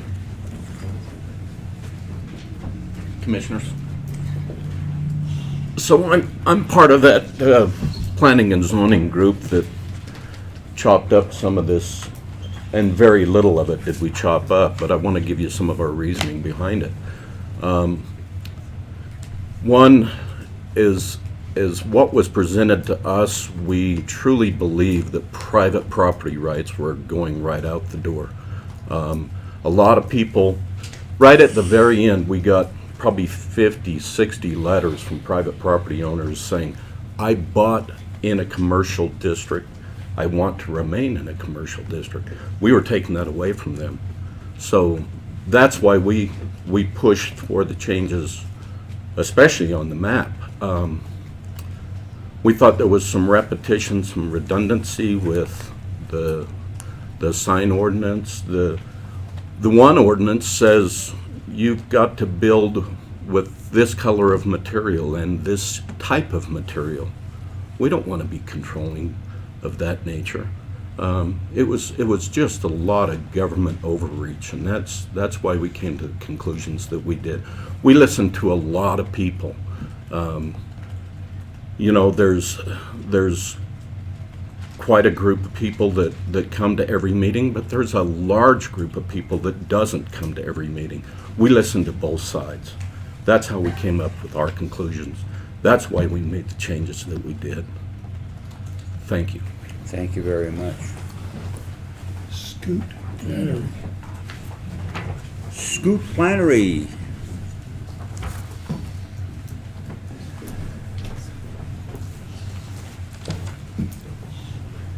Good afternoon, Commissioners. I'm also on the Planning and Zoning Commission for San Juan County. I'd like to give a little bit of the reasoning why some of these changes were made in the eyes of the Planning Commission. And I would respectfully request more than 3 minutes from the Commission so that you can hear the Planning Commission's point of view on the matter. I believe everybody's given 3 minutes. Yeah, where he's a member of the Planning Commission, you can grant him more time. It's kind of up to you how you want to act. To me, it wouldn't make any difference, but I will allow maybe about 2 minutes extra. Okay, I don't plan on way overdoing it. Okay. Trent already addressed a couple of the items that are important. At the hearing we had, at the end of October and also at the meeting last week, we had many voices that echoed Amy Weiser's voice of people that are in support of the plan, and many letters of property owners that are in support of the Planning Commission changes to Landmark's plan. The reason we changed the wording for the truck stops is that we believe that this is something that should be market-driven or non-compete driven, like if Sitla was to sign a non-compete with Love's. But it's not necessarily something that we feel that as a planning commission we should enforce. It should be controlled by what the market demands. The Pat Creek buffer of 50 feet, and we agree that, and it was said that we were taking away the protection for Pat Creek, and that wasn't the intention at all. But what the idea was that if we say 50 feet and someone builds within 50 feet and it turns out that the floodplain or the floodway are within or beyond 50 feet, 75 or 100, then we're giving permission for something that we shouldn't be giving permission for. And vice versa, we may be arbitrarily keeping them further away than needed. And so that 50 feet is an arbitrary requirement. And also the wording from the bank is also a very open, vague term to measure from. We also changed portions of the PC zone into an SVR, and this point was brought up previously, and the reason behind that is because in the PC, there's ways to do it if it's 10 acres or over, 20 acres or over, or 200 acres. But there was nothing for the people that come in with a small subdivision to want to change that. And so we changed the private property portions that were within the PC zone to SVR so that they would go into the same residential zoning ordinances as the SVR zone. As far as the signs go, the biggest reason we changed this, and obviously there was some redundancy, the main reason I was against it personally was because it was too specific on the requirements as far as color, shape, size, transition, all kinds of different requirements that I felt were too extreme. I'm not against a signing ordinance in any way, but I felt that that one was too extreme. And in order for us to chop it down to what it needed to be, it would have been an onerous process and we would have been there all night. A lot of people have come, and also the same with that goes to the same with the overnight accommodations overlay. There's a lot of requirements when it comes to any materials, colors, windows, balconies, treatments, things like that on these hotels that are more just aesthetic, more someone's opinion of what looks good and not necessarily something that the Planning and Zoning Commission should be recommending to the Commission. The map number 3 that's been requested by many people includes several properties that are currently being used as commercial properties. And it fails to address the people that have requested all the letters we received requesting that their properties currently in commercial zones remain in commercial zones. And we also have 2 members of our Planning Commission who are members of Spanish Valley who took on the painstaking task of going and talking to each of these property owners and asking them how they would like their property to be zoned. And so I think that it's important that these recommendations be taken into consideration. And furthermore, I would ask that the Commission not circumvent the process of having the Planning Commission recommend an ordinance for approval to the Commission and then having it be approved. I would ask that they not consider approval of ordinances that have not been recommended for approval by the Planning Commission. Thank you. Thank you. Cheryl Bowers. Cheryl Bowers. Welcome, welcome. Thank you. Thank you, Commissioners. I just hope that as you're making your consideration today, this isn't an easy decision to make, certainly, and you have a lot of points on both sides, but that you consider a few things. The Planning and Zoning Commission are citizens in the county that have been appointed by you as our elected officials. And they consider, as they do their decision-making process and their planning process, they consider the burden and the benefits that zoning create for all of San Juan County. The experts that we hired, they're experts, but they're not elected and they're not appointed, and there's really no way to hold them accountable, I think, where there is with planning, zoning, and commissioners. So it's important that the recommendations that Landmark make go to our Planning and Zoning Commission to make the final recommendations, And that's really what's been done here today, given the fact that Planning and Zoning adopted 95% of what Landmark recommended. And I just want to say I appreciate citizens who dedicate their time to this process, to Planning and Zoning, to other committees, because it is definitely not an easy process. So thank you to the Planning and Zoning Commission. And I just want to make another quick point. In 3 weeks, you're going to consider a tax increase for San Juan County, a large tax increase. And as you consider this and you consider the zoning ordinances, it's important to consider that the county needs commercial development, we need economic development, and we need reasonable regulations to attract the type of businesses that are important and positive for all of San Juan County, including Spanish Valley, so that they're helping to pay the cost of the infrastructure, to maintain that infrastructure, and also so the burden isn't just left on private property owners to cover services in San Juan County. And that's part of the reason why this issue affects all of San Juan County. And I also respect Spanish Valley and their rights and their needs. But I think this is something that as you're zoning, it does affect all residents because of the ability to create revenue and growth for those areas. And I just want to say, I really think the Planning and Zoning Commission has done this. They've considered all these things, and we just heard from them that they listened to a lot of people as they were making these decisions. And I agree, I think it's important that you respect their role and their appointment as a Planning and Zoning Commission and consider their recommendations as well. So I support them, and I appreciate your time. Thank you. Thank you. That's it for the public comment, public hearing. Commissioners, we like to make a motion to get out of the public hearing and get back onto our commission meeting. Motion by Commissioner Gray Eyes to get out of the public hearing. Do I have a second? Second. Second by Commissioner Adams. And all those in favor? Aye. Aye. Unanimously out of the public hearing and now back into commissioners' meeting. Okay, Mac, we have item A all the way down to 11 that we have thoroughly addressed our concern and review, and Kendall and I guess Mr. McDonald. We are thinking of adding A to L and to motion all of them and then make a vote on it. How do you two take a position on that? So just to consolidate them into one motion. Yeah. I don't see a problem with that. It might get a little bit onerous with the discussion if there's a lot of discussion, but as far as from a practical legal perspective, I don't see. Yes, I agree with Mr. Laws, our attorney. And while we're voting, there's no discussion. Once you're voting, then you vote. So, Commissioner, if I may interject on just the process here. okay. It kind of a little bit confusing. If you look at item 4 on your agenda, the first one on A, you have an ordinance adopting the Spanish Valley Development Ordinances and the maps amending the San Juan County zoning ordinance.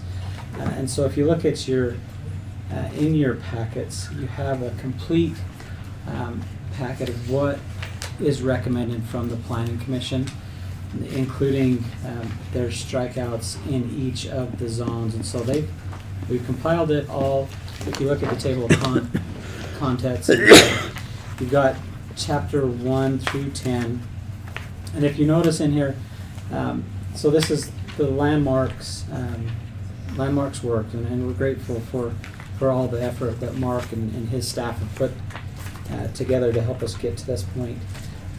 You have all of those chapters in there. You'll notice in here in strikeouts in red,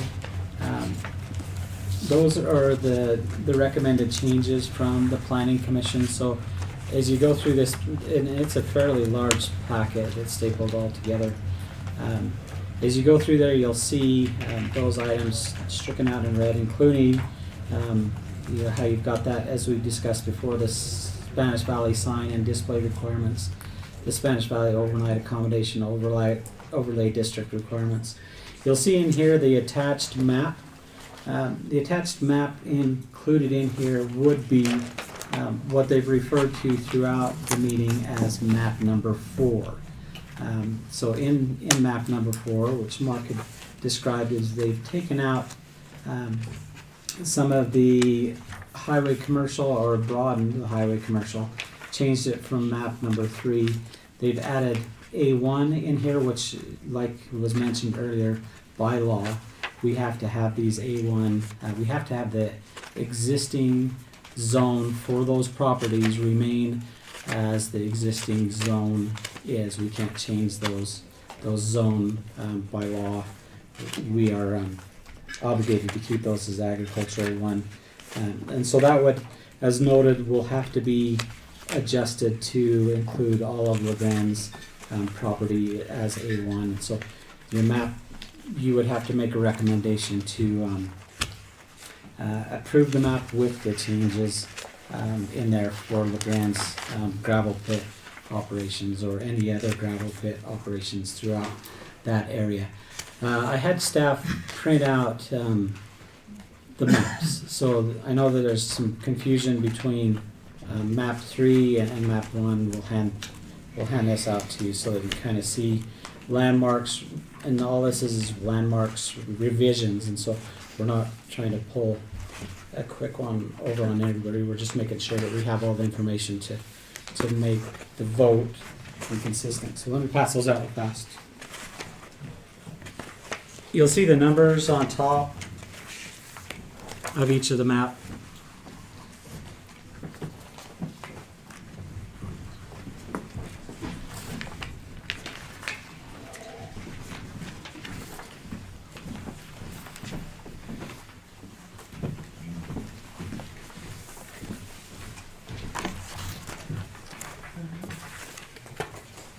So your first agenda item number 4, that first ordinance is doing just that. It's the ordinance adopting the Spanish Valley Development Ordinances as included in that packet. And as you've heard the public comments on those, and the map amending the San Juan County zoning ordinance.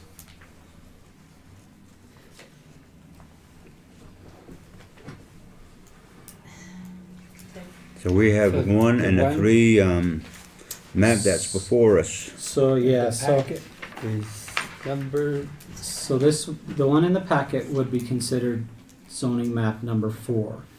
It's the one with the Planning Commission recommendations where they've taken. So if you look at your packet, if you notice, a lot of the public comments came out in support of map 3, and I've handed out map 3. So if you look at map 3, and I'll go through real quick and hopefully be able to catch everything. Mark, you'll have to step in if I miss something. But in here you'll notice in purple there's this business flex area.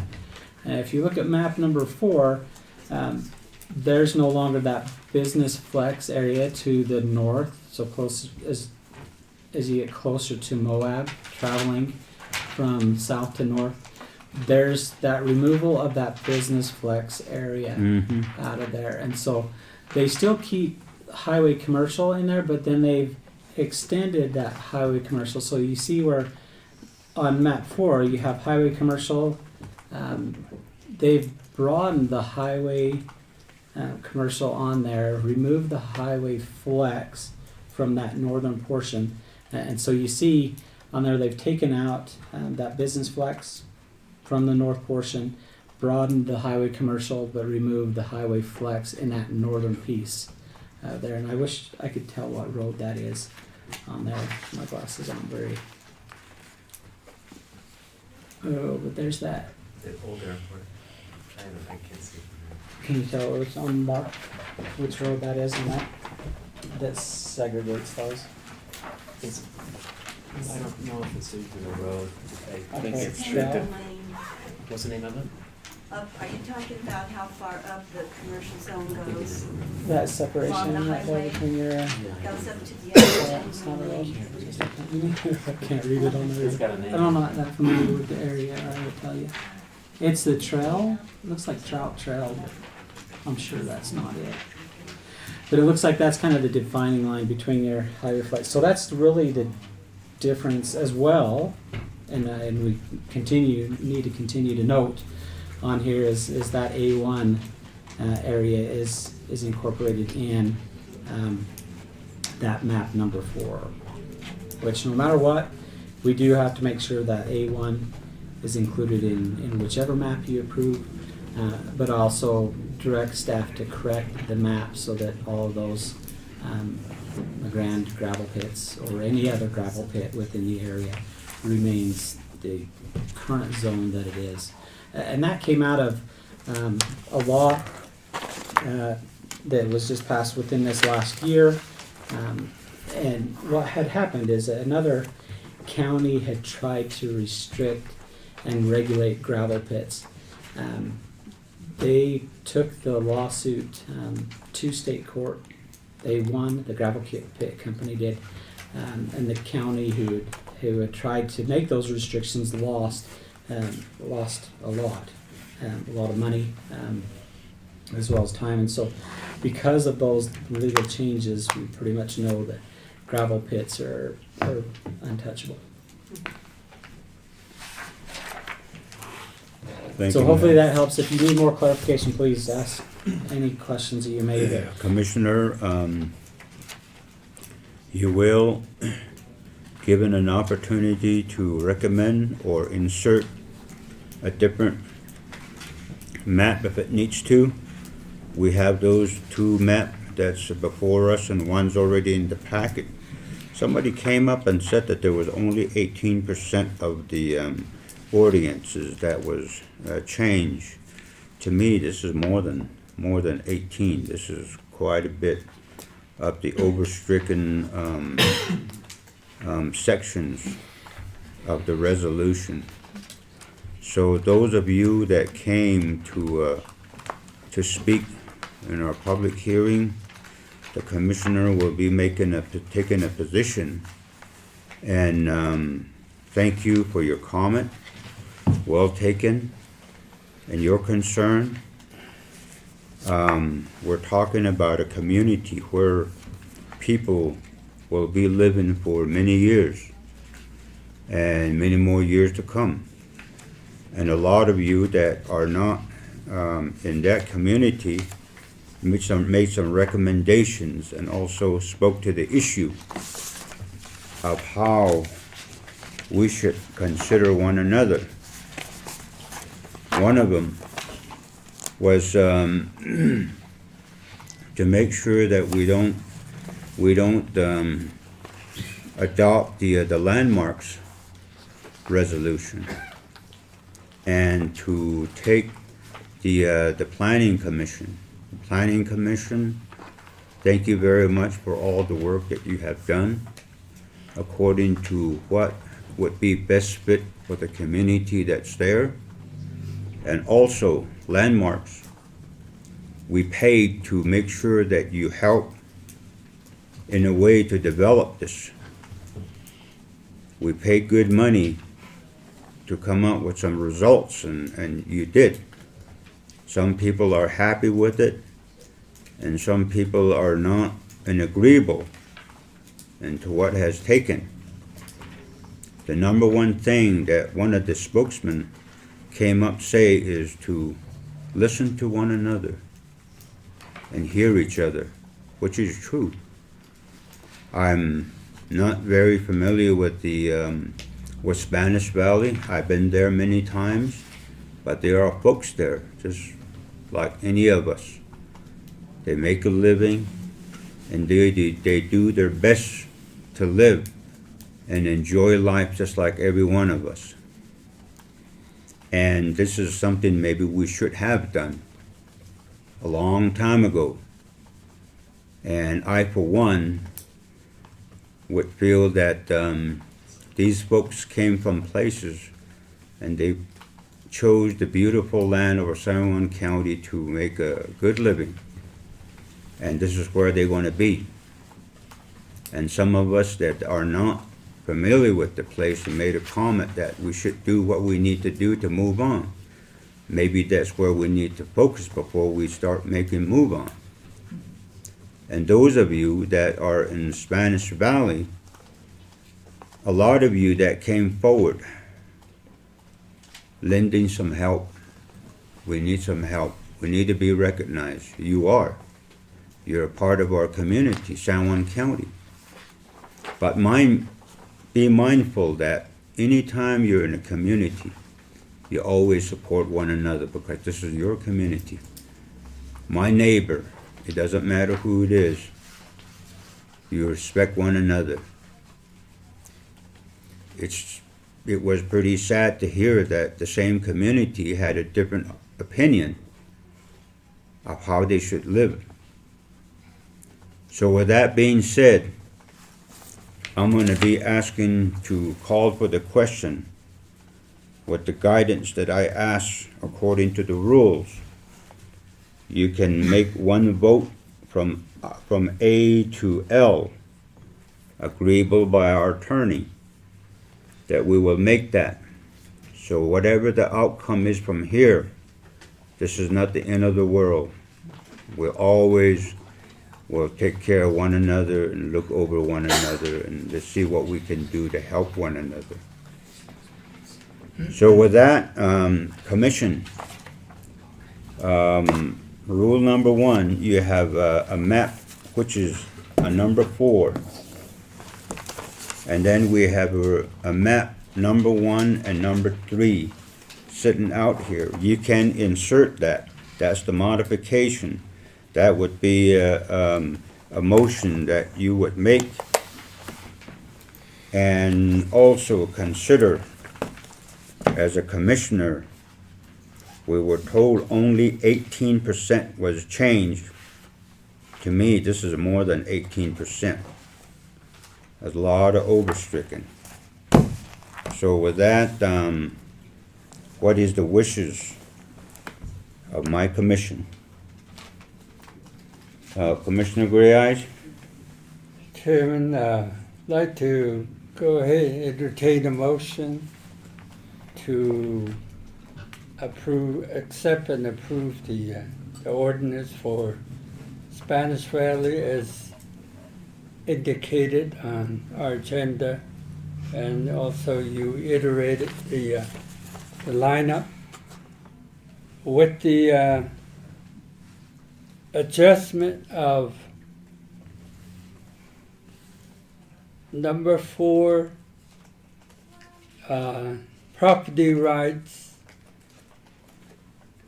in section A1 to be inserted into map 3.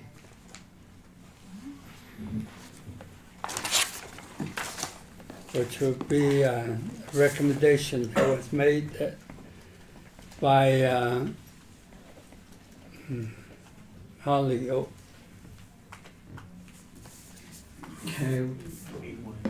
Kind of confused on how to work that through. The property rights discussion that was held with the Planning Commission modified the map from map 3 to map 4 and included the A1 in there. And so if you're looking to stay within the recommendations of the property right owners, all of the expression that was made, then map 4 provides for that.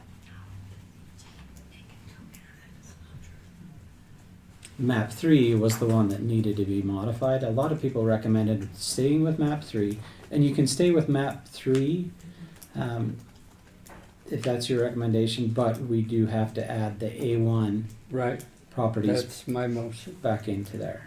Okay. So your motion then would be to adopt the ordinance with using map 3 as it is, but with the adjustments of the A1 properties for gravel pits. So gravel pits in our general plan for the Spanish Valley would stay all as A1.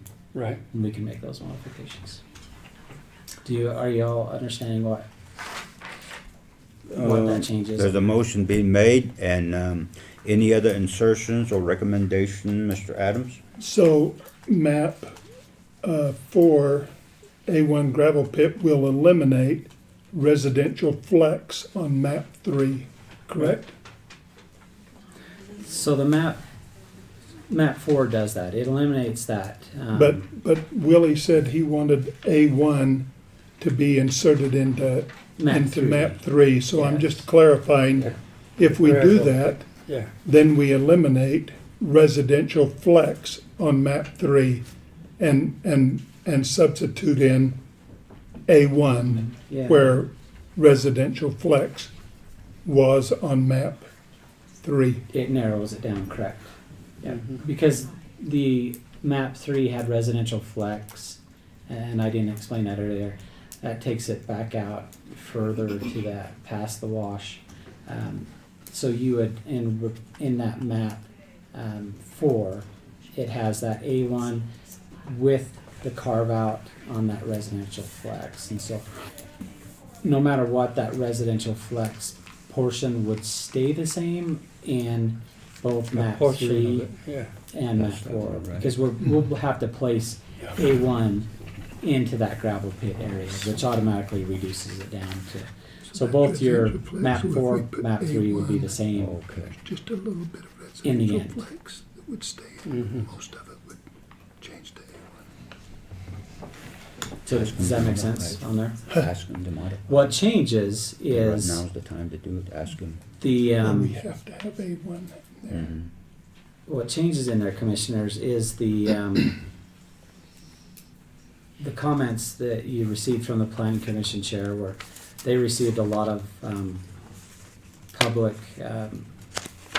emails and just notes to keep existing commercial properties commercial. And so the planning commission did that in their reiteration to map 4. So by staying with map 3, then you kind of disregard those comments and put it back to business flex. Am I understanding that right, Mark? Yes, business flex is a type of commercial, so it's not taking away commercial necessarily. Yes. Okay. So you do have that. So what it's doing is it's just taking your highway commercial. The difference between map 3 and map 4 is a flex. So you're taking out the flex within that northern commercial side. And so Commissioner Greyeye's recommendation would then be to keep the flex in the zone and then add the A1 back in there. Which the map 4 does have the residential flex. Map 4 does have, with the exception of those other gravel pits that we would have to add in there. But A1 on the gravel pit for La Grande is bigger than what is shown on the map. And we'll have to and adjust needs that. to be adjusted. Yeah, we'll Right, have to adjust right. that. And it's, pits is gravel pits. Right. Requesting a modification from the motioning party would be in order, Mr. Adams. Well, I guess I would just say, why not just adopt map 4, because it does what we need to do with the gravel pits and the other thing, if you're going to modify it, maybe we can just say adopt map 4 and make sure that the gravel pits are all zoned as A1 agriculture. Yes. Yeah, absolutely. That's the recommendation that you can That'd be my request to insert from Mr. And that makes Greyeye. sense. That's pretty clear to staff as well. And just to know, you've heard it with the public as well, is what's adopted today, is the base. And you'll see changes from time to time. Different property owners will come in to make modifications to zoning. That's kind of the process for planning and zoning. But this gives you your base ordinances and areas. I'd like to comment on this.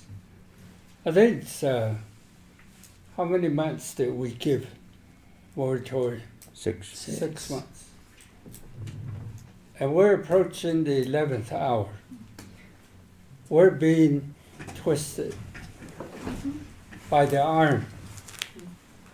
The Planning and Zoning Committee should have done their job 3-4 months ago. That's how I understand. Instead of pushing their agenda at the last 11th hour. So, in that sense, I'd like to see Spanish Valley work with this. There are flexibility to adjust amendment that could be made henceforth. It's not going to be all written in stone like Ten Commandments. It's flexible. Ten Commandment is not flexible. So, in that sense, I feel that they need it. I would like to encourage them to approach their area with township setup. So you don't have to come to the county. How many miles is it? 50 miles in order to get your plate of a few beans. You can have your plate full of beans. That way you can work and address your issues and problems. Thank you. Mr. Adams? Well, I think in fairness to the planning and zoning, they didn't get the ordinances and they didn't get the maps until fairly recent. And so. Yeah, they got it a long time ago. Yeah. Can I speak, Commissioner? Yeah, keep on going. Okay. Don't interrupt me. So when they get that information, then they start going out to property owners who have private property within some of these zones and asking those private property owners, will this zoning take care of what you bought the property for? So I think they've been pretty diligent in trying to assess and find out trying to assess and find out how these things were going to affect some of the other private property owners that had bought property in the commercial area along Highway 191. And again, they're volunteers. They meet. They have meetings once or twice a month and have, I think they've tried to do their job. Okay, yeah. I don't think they've just been willy-nilly about addressing what Landmark came up with. I think they've been pretty diligent in trying to address what Landmark came up with. Thank you. Commissioner Reyes, any other comment? I'd like to go ahead and amend my motion by inserting number 4, Matt, rather than, which, as I understand, does include the A1 isolation or identification there, but there needs to be additional property rights to be included in there. So, for the A1. Is that what that being A1? yes, before rather than 3. Okay. 4, not 3. Yeah. Can I make a substitute Yeah. motion? My substitute motion would be to accept what the planning and zoning recommendations were, as of November 19th, 2019, which includes the map titled Map Number 4, and in addition to that, to include all of the A1 properties that are part of the gravel pits that exist there right now. You understand, Commissioner Grijalva? A substitute Yes. motion supersedes your motion. Yes, I understand. Okay. A substitute motion has been made by Commissioner Adams to continue with the resolution as drafted along with the map number 4. And as we before read into the record. So that stands. So all those in favor and supporting the substitute motion that's been made by Commissioner Adams? Well, you probably need to get a second before we vote on it. Yeah. That's why I'm looking for second. Okay. Okay.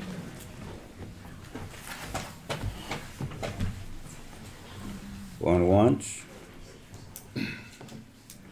Going twice. Third. Dies. If a question will be raised, why is the chairman not seconding the substitute motion?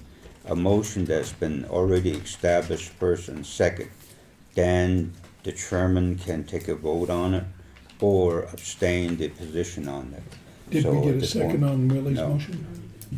Okay, So we didn't get a second on Willie's motion. okay.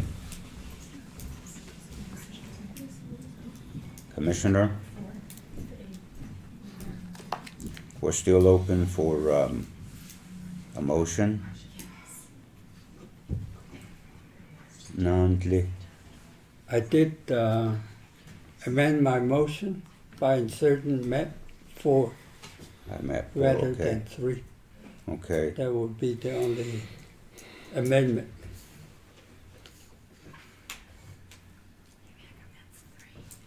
He has inserted map 4, Commissioner Adams. I believe that highlights also the A1 and the RF. Yeah, I think that's the right thing to do under his motion, but I still think we haven't accepted the Planning and Zoning Commission's recommendation, so I would not. We have second not, that we have not Yeah. accepted either one of them, but we're inserting, right now, we're modifying the resolution that's before us, just like we inserted the map 4. Are you agreed to adding the, Yeah, keeping the map 4? I'm agreed to adding that map Okay. 4. Okay, so far, we're consistent on what's happening. Okay, continue Can I call a point of order? Sorry. on the It's already in there. resolution. He second and supports the map 4. But we're not voting on Willie's motion yet. No, not yet. We're Yeah. still inserting, we're modifying, adding Yeah. and deleting comments or recommendation that's made into the zoning. Anything else? Commissioner Gray Eyes, you still have the motion. That'll be my final. Your final motion is to accept the San Juan County Spanish Valley Development Ordinances of the San Juan County Zoning Ordinance. And September 13, 2009 stricken, November 14, 2019 stricken as well. Recommended for adoption by the San Juan County Planning Commission. Is that what you're referring to, keep the map in?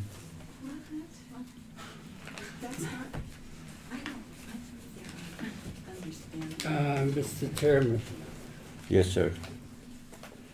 I just motion to adopt A through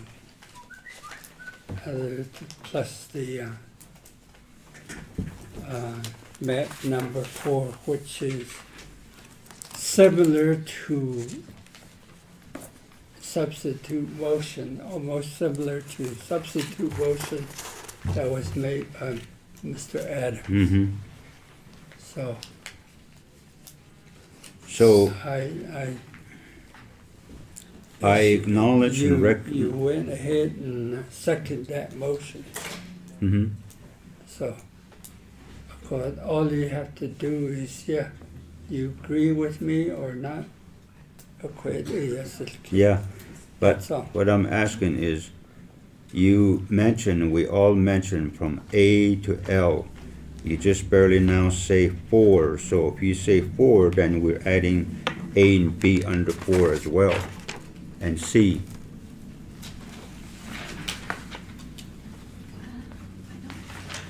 So item, let me make some clarification, see if we can help on this. Let me read on the ordinance, because I think that may help you Mm-hmm. on here. So I'm gonna go through here and read the whole entire ordinance, and then I'll make reference to what you have. The ordinance that you're considering right now is the ordinance adopting the Spanish Valley Development Ordinance and map amending the San Juan County zoning ordinance. It states, whereas San Juan County, the county is authorized pursuant to Utah Code Section 17-27A-102 UCA 1953 as amended to enact all ordinances, resolutions, and rules, and may enter into other forms of land use controls and development agreements that they consider necessary and appropriate for the use and development of land. And whereas the San Juan County Planning Commission, in conjunction with contractor Landmark Design, has been for years working to draft new ordinances and the map to amend the San Juan County zoning ordinance for the Spanish Valley area in San Juan County. And whereas notice was given of a public hearing held in San Juan Planning Commission on October 30th, 2019, and the Board of Commissioners of San Juan County on November 19th, 2019. And whereas the Board of Commissioners of San Juan County finds that enacting the Spanish Valley Development Ordinances and map amending the San Juan County zoning ordinance is necessary to provide for the public health, safety, and welfare of the residents of San Juan County. Now, therefore, it is hereby resolved and ordained that the county legislative body of San Juan County hereby amends the San Juan County General Plan and San Juan County zoning ordinances by adopting the Spanish Valley Development Ordinances and maps as follows. So, item number 1. The San Juan County zoning ordinance is hereby amended to include the attached Spanish Valley Development Ordinances hereto as Exhibit A. All references in the San Juan County Code to the San Juan County zoning ordinances are referenced to the attached ordinances, which shall be held in County Clerk's office on the records of the San Juan County Planning Commission. And number 2, the zoning map, which is also in here, of San Juan County is hereby amended to include the attached zoning map hereto as Exhibit B. All references in the San Juan County Code to the zoning map are references to the attached, and passed, adopted, and ordered post on this day of November 2019. So in here you have all of the zoning ordinances that are suggested by the Planning Commission. You have those all from items A through L are included in here. And so, if I understand your motion, you made a motion to approve all of these Plus as 4, of he November says. 19th, plus the item 4 number map. Which would be ABC. Which would be ABC under 4. Excluding those. So we've got other ordinances on A, B, and C. Those are next. This is only for the ordinance that I read, which includes the Spanish Valley Development Ordinances, A through L, plus number 4 map with the changes to the A1 areas. Okay. Does that help clarify anything on there? Is it just confusing? I think we're all on board. Okay. And we understand. It's Perfect. just that at this point in time, 2 parties amended motion was attempted. So again, your motion stands, right?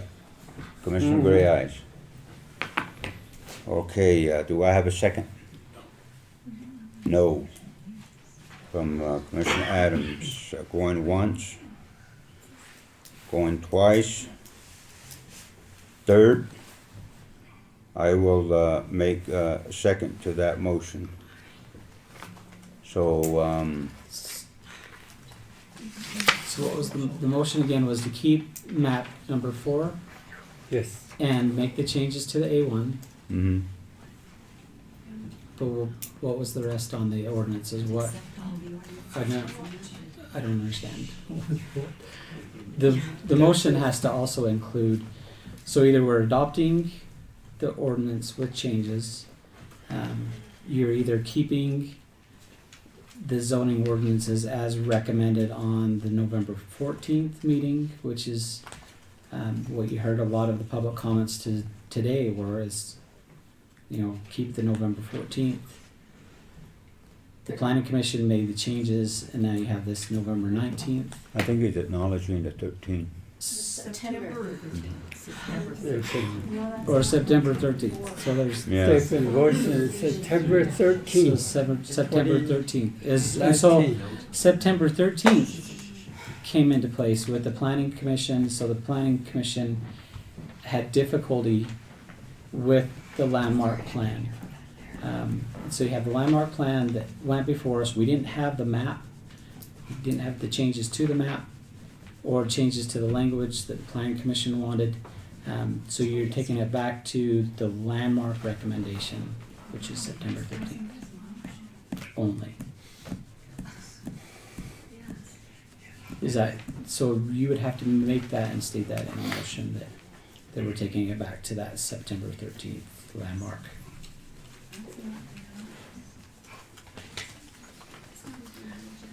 Now, there are some concerns on here, and I'll just note them. When you heard from a planning commission on the concern with some of the language in here where it talked about, when they were talking about this 50-foot buffer from the bank. If you think of a bank on an irrigation ditch or bank on a river, how does our staff define what the bank is? So 50 feet from the bank, how do you measure that? Where's the bank? Is it edge of water? Is it edge of dry land from water? So the planning commission went through and they looked at those changes, and that's where you see some of these that they've taken out of the landmark recommendations on here. So if you're looking at page 10, within one of the zones on here, they specifically struck that language because they knew our staff, if they go out trying to figure out what this buffer is, where do we lay the tape measure down at on the bank, and so they struck language on there that it would be difficult for our staff to even enforce. And so you see a majority of those changes in there where they've struck out the language that we couldn't possibly work under as staff until you get to page 59 of those ordinances, which starts in your chapter 9 of your sign and your dark skies initiatives, kind of going through that. I'm hoping I'm doing justice with trying to explain there, having not been at that meeting. But so that's what the planning commission had gone through and looked at. You heard some of their issues on there that, you know, how do you, without that definition of where the bank is, you know, they've taken out that language and tried to make sure that it was consistent throughout all those zones. And so you see that in chapter 5, same thing taken out. Chapter 3, same thing that was taken out as well on those buffers.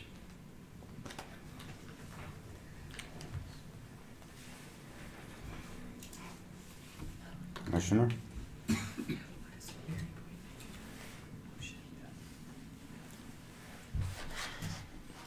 With that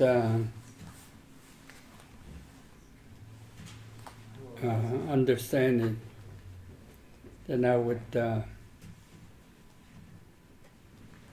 amend my motion to accept the ordinance as recommended by public comments that reference September 13, 2019.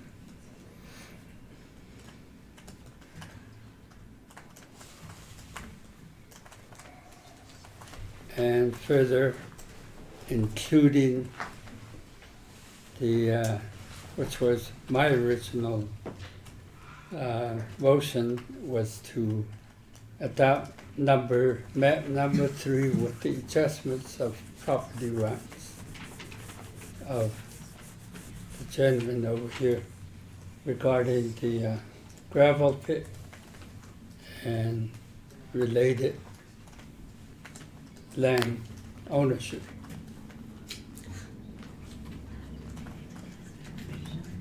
So the A1 zones would be modified in map number 3. So that would be my motion. Okay. My amended motion. Before I call for the question, can you read those recommendations into the record so that way I can call for the question? Read the recommendations to this What you ordinance. two just barely went over. There's So- already a motion, there's already a second, so. Yeah, so what- All you need to do is read it into the record for the record. Yeah, so what you would have on the ordinance itself, on number 1, says the San Juan County zoning ordinance is hereby amended to include the attached Spanish Valley development ordinances hereto as Exhibit A. So we would take and push this back, the landmark recommendations with the Planning Commission recommendations. We would strike all those, take them back to the original September 13th landmark document and include that September 13th landmark document as Exhibit A to the ordinance. Mm-hmm. And then update this, and going on to number 2, the zoning map of the San Juan County is hereby amended to include the attached zoning map. We would take, upon Commissioner Gray's request, we would take zoning map number 3 and then make the modifications for the A1 zone to protect those property rights for the gravel pits. So we would make those changes to this map, which would reduce that RF zone, but keeping everything else consistent as it is. So that's what his motion pretty much entails. Okay. With that, I guess at this point in time, call for the question. All those in favor? Aye. Aye. 2 support and 1 oppose. So therefore, we pass that particular resolution and move on with what needs to happen. Thank you.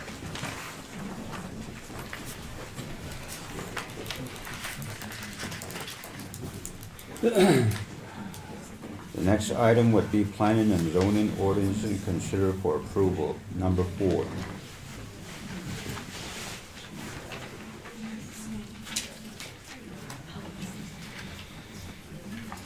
Okay, if you'd like, I can read this one in as well.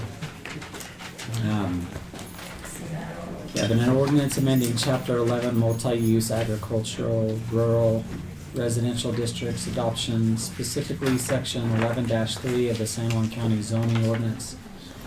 It says, whereas San Juan County is authorized pursuant to Utah Code Section 17-27A-102, UCA 1953 is amended to enact all ordinance, resolutions, and rules, and may enter into other forms of land use controls and development agreements that they consider necessary and appropriate for the use and development of land. And whereas San Juan County Planning Commission recognizes the need to amend the minimum lot sizes in all districts from the present size of 1 acre minimum lot size to as small as 1/4 acre lot size to be compatible with state regulations on water and sewer sources and lot sizes. And whereas notice was given a public hearing held by San Juan Planning Commission on October 30th, 2019, and Board of Commissioners of San Juan County on November 19th, 2019.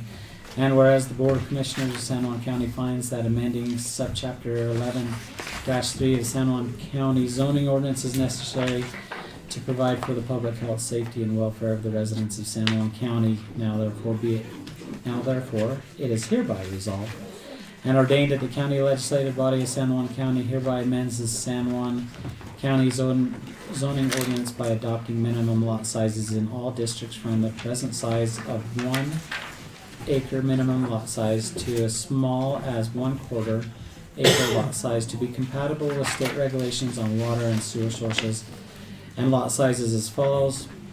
Number 1, the San Juan County zoning ordinance is hereby amended to include the attached amendment of section 11-3 of the San Juan County zoning ordinance hereto as Exhibit A.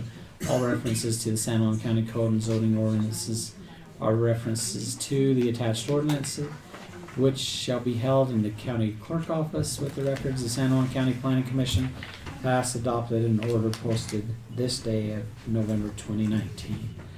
And then you have those changes within that attachment. Thank you, Matt. Commission, motion would be in order. I'll make a motion to accept that. Second. Motion by Commissioner Adams and second by Commissioner Gray Eyes. Any comment, question? There be none. All those in favor? Aye. Aye. You have the other resolution as well? Let's see here. This one? I think so. Minor. Yeah. Minor subdivision. Yep, I got it. Okay.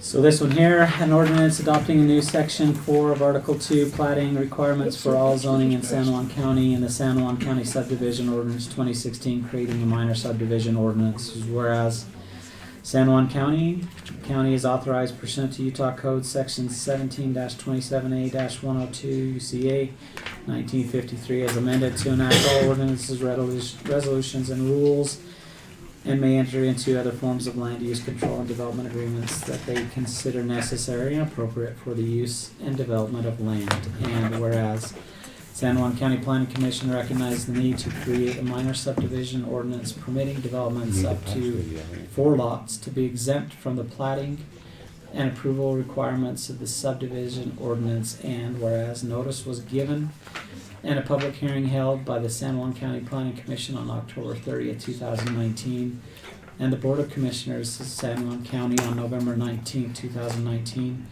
and whereas the Board of Commissioners on San Juan County finds that adopting a minor subdivision ordinance is necessary to provide for the public health, safety, and welfare of the residents of San Juan County. Now therefore, it is hereby resolved and ordained that the county legislative body of San Juan County hereby adopts a new section 4 of Article 2 of the San Juan County subdivision ordinance to create a minor subdivision ordinance permitting developments up to 4 lots to be exempt from the planning and approval requirements of in the subdivision ordinance as follows. San Juan County subdivision ordinance is hereby amended to adopt the attached section 4 of Article 2 and the San Juan County subdivision ordinance hereto as Exhibit A. All references to the San Juan County Code to the subdivision ordinance are references to the attached ordinance, which shall be held in the county clerk office with the records of San Juan County Planning Commission, passed, adopted, and ordered posted this day of November 2019. Again, you have those attached on those.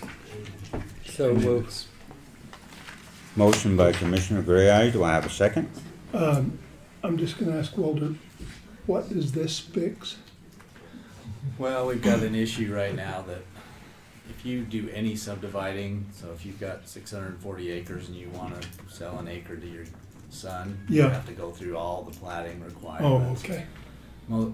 Almost all counties have a minor subdivision that allows smaller But we developments to streamline the process so they don't have to wait 3 and 4 months to get their project going. Okay. All right, second. Second by Commissioner Adams. Any comment, question? There be none. I guess All now those- Marlene can subdivide her lot, so give one to her kids. All those in favor? Aye. Aye. Thank you very much.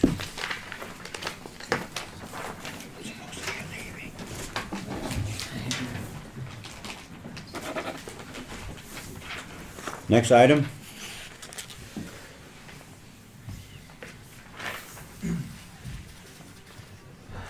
So this is, looks like a ratification and approval of capital improvements to the public safety building.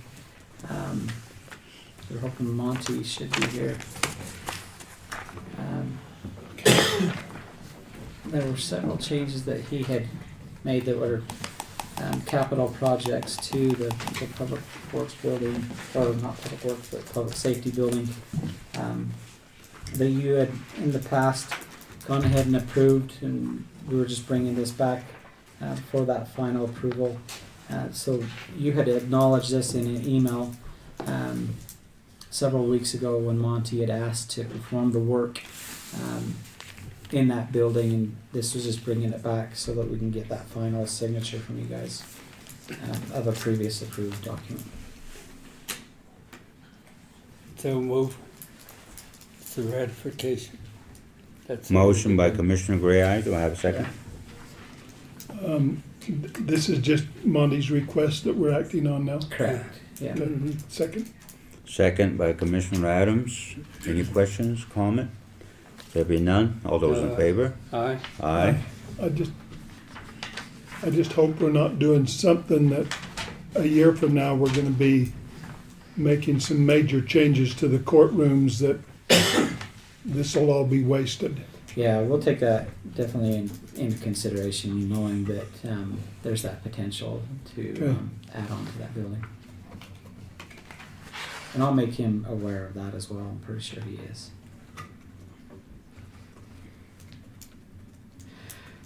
See, the next item on your agenda, you've got consideration of the following subdivisions for approval. This is Scott Burton will be giving this presentation. We've got 4 of them for you to consider today. First one is the Hummingbird Nest subdivision.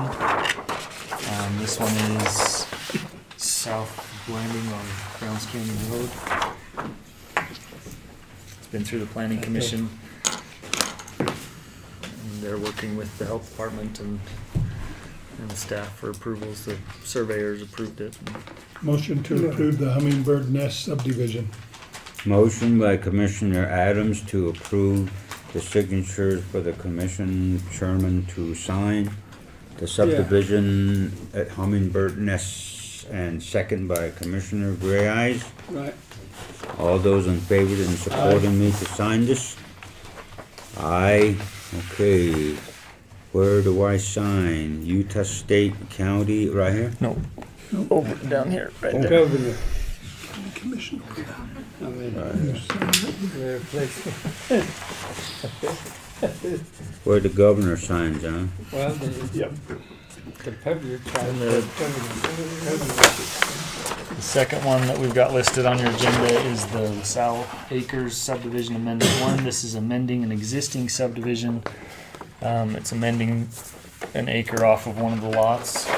Okay. Motion to authorize you to sign. Second. Second by Commissioner Adams. Question, comment? There be none. All those in favor? Aye. Aye. Okay, and then this We next have one. another one? Yeah, I've got 2 more. This next one is the Cannon Rancho subdivision in LaSalle. They're same thing. They're splitting one lot into 2, amending the existing subdivision. Okay. Motion to approve the Cannon Rancho Amendment number 3. Commissioner Adams motions and Commissioner Gray Eyes seconds. Any question, comment? There be none. All those in favor? Aye. Aye. Okay, and then the last one is phase 24 of the Flatiron Mesa Ranch subdivision. It's an additional 1 more parcel, 7.5 acres that they're adding into the subdivision. Okay. Commission? Motion. Motion by Gray Eyes and second by Adams for the chair to sign the document. All those in favor? Aye. Thank you very much. Thank you. There you go. Okay, thank you. And here's your pen. Thank you. Next item? Landfill, Randy. Good afternoon, Commissioners. I just come before you today to get the permission to proceed with the purchase of the front end loaders to get on with some of our landfill closure operative. Mac, do you have the official document with the signature? Or is that? I've got one. I've got that. So I've this got one is again where we had sought your approval through email to go ahead with these purchases. You had all agreed, okay, yeah, let's go ahead with them. So we've done that. Now we're just following back with the paperwork. Make sure we So have the moved signatures. to approve. Motion by Commissioner Gray Eyes to approve. Second by Commissioner Adams. All those in favor? Aye. Aye. Okay. Thank on you. the highlighted area, if I can get your signature. And then if I can just jump ahead, I had the next item as well. I was going to request funds to purchase a custom scaling program for the landfill since ours is outdated, but I stumbled onto something last evening kind of late that makes me uncomfortable to proceed with that purchase. So I'll just remove that for consideration and we'll follow up with something else later. So you just want it tabled? Tabled. Motion to table the request.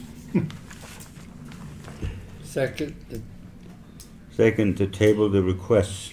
let's table and eat it. Okay, do I have a motion? Aye. Yeah, I know. Mr. Adams. Mr. Adams makes a motion Second. and Commissioner Gray Eyes seconds the motion. All those in favor? Aye. Aye. Aye. Okay. Good. Thank you. Okay, thank you. Next item, ratification approval for the purchase of Public Works bottom dump trailer. This one you heard in the work session. Staff are no longer here; they're out working, and so this is what they had mentioned is just that purchase of that dump trailer. They had surplus the one for $8,000 now. I'll make a motion to approve number 9 and number 10 as presented by Clark Hawkins from the road department in our work meeting. Totally second. Motion by Commissioner Adams to modify the agenda by motioning item 9 to 10, and second by Commissioner Gray Eyes. Any question, comment? There be none. All those in favor? Aye. Aye. Thank you. Commission, like to request for your action to see if you can take the item 13 Can you do up just for one next. more? Just one more, do RT. He needs Okay. your signature. Okay. Yeah, on number 12. This is for Or 11. an incentive, teaching incentive program. Okay. So this is the approval and execution of the San Juan School District Quality Teaching Incentive Program Resolution. Kyle presented this back in a work session. Then we just had to follow it up in the commission meeting for your approval, and so that's what that incentive was. And so we just need to get your signature if that's something that. Okay. Motion to approve. Second. Second by Commissioner Gray Eyes. All those in favor? Aye. Aye. All right. So do you want him to sign that? Want me to sign that I'll give it document? to you. I got it. Oh, he's got a copy I'll of get it, that'd be this. great. I'll get a signature. We'd just like to have as many of the local agencies, the county commission, show support as we try to generate support in this next legislative session to Okay. refund it. So thank you. All right, thank you very much.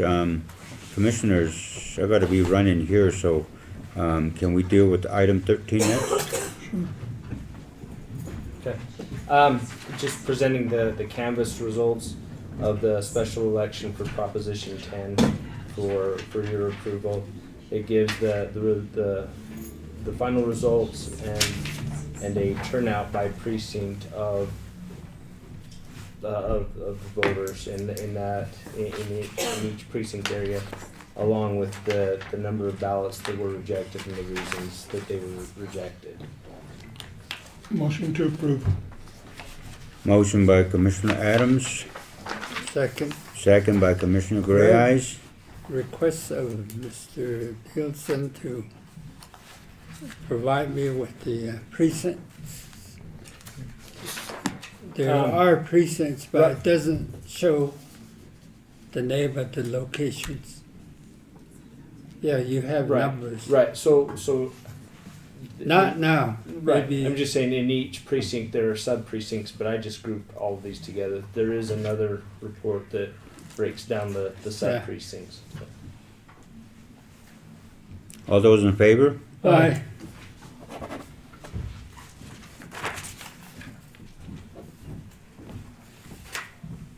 Thank you very much, commissioners.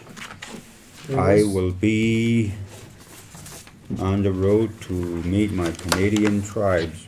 So Commissioner, before you leave, there was one concern that was brought up that we're checking really fast, he may want to be here for. There's concern that we didn't hear a second on that number 4 ordinance for the Spanish Valley development. And so we did hear the motion, but we're checking right now the record to see if It should be recorded, I said there was- second. So you said the second, so Mhm. you were the second on there? Mhm. Okay. So we just needed that clarification. If it's not clear and if we don't hear it on the tape, it's something that, I solemnly swear. okay, so you saw it. I don't know if we need to, Kendall was out checking it real fast before you left, and so I don't know if we wanna wait till he gets back to just make sure that it's officially enacted. He's got the runs. The Canadian. He's running. Canadians. In the meantime, if we can, we can kind of continue forward as fast as we can. I'll go see Kendall where he's at on that recording real fast. We don't want to. Well, he's already said he seconded it. So. You guys are okay with that? Yeah. I think Yeah. we're good. Okay. All right. We'll continue then. Yep. Let me get some signatures Go ahead. for you, Commissioner. Will he take over the driver's seat? 12. You can finish it. He's ready. There's only 2 or 3 more. Really fast. Anything that's ready. The Okay. county, Got 'em all. Well, let's continue then. The next item. county coyote and prairie dog boundary. Yeah. I'll be the skunk, you be the coyote. Okay.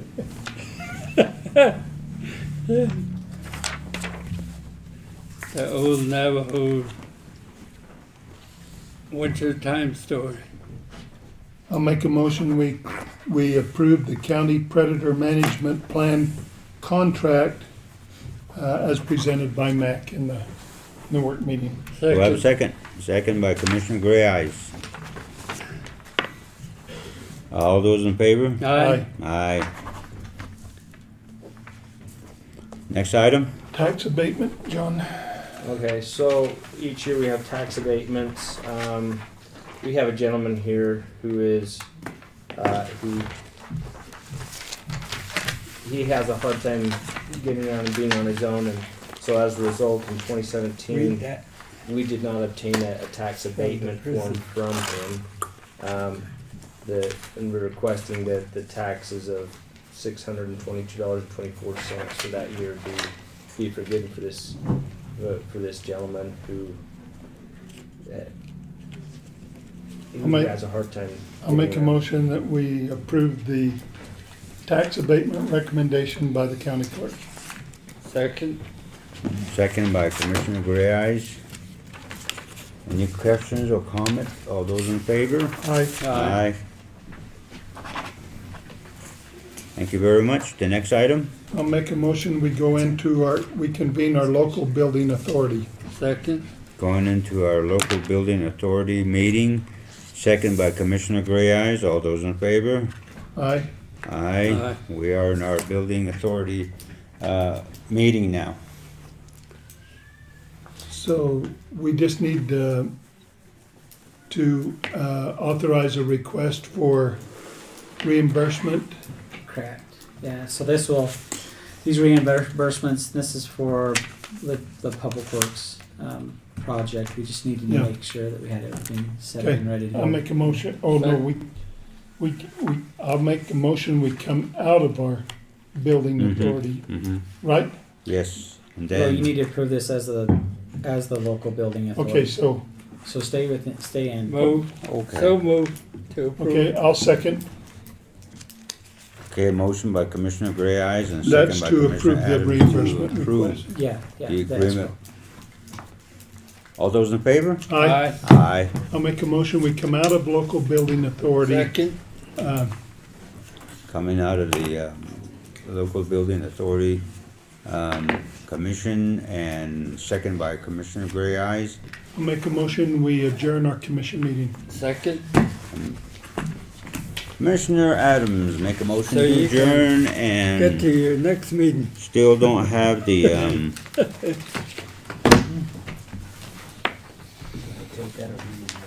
aye. Aye. Aye. Yay was a bunch of sauce.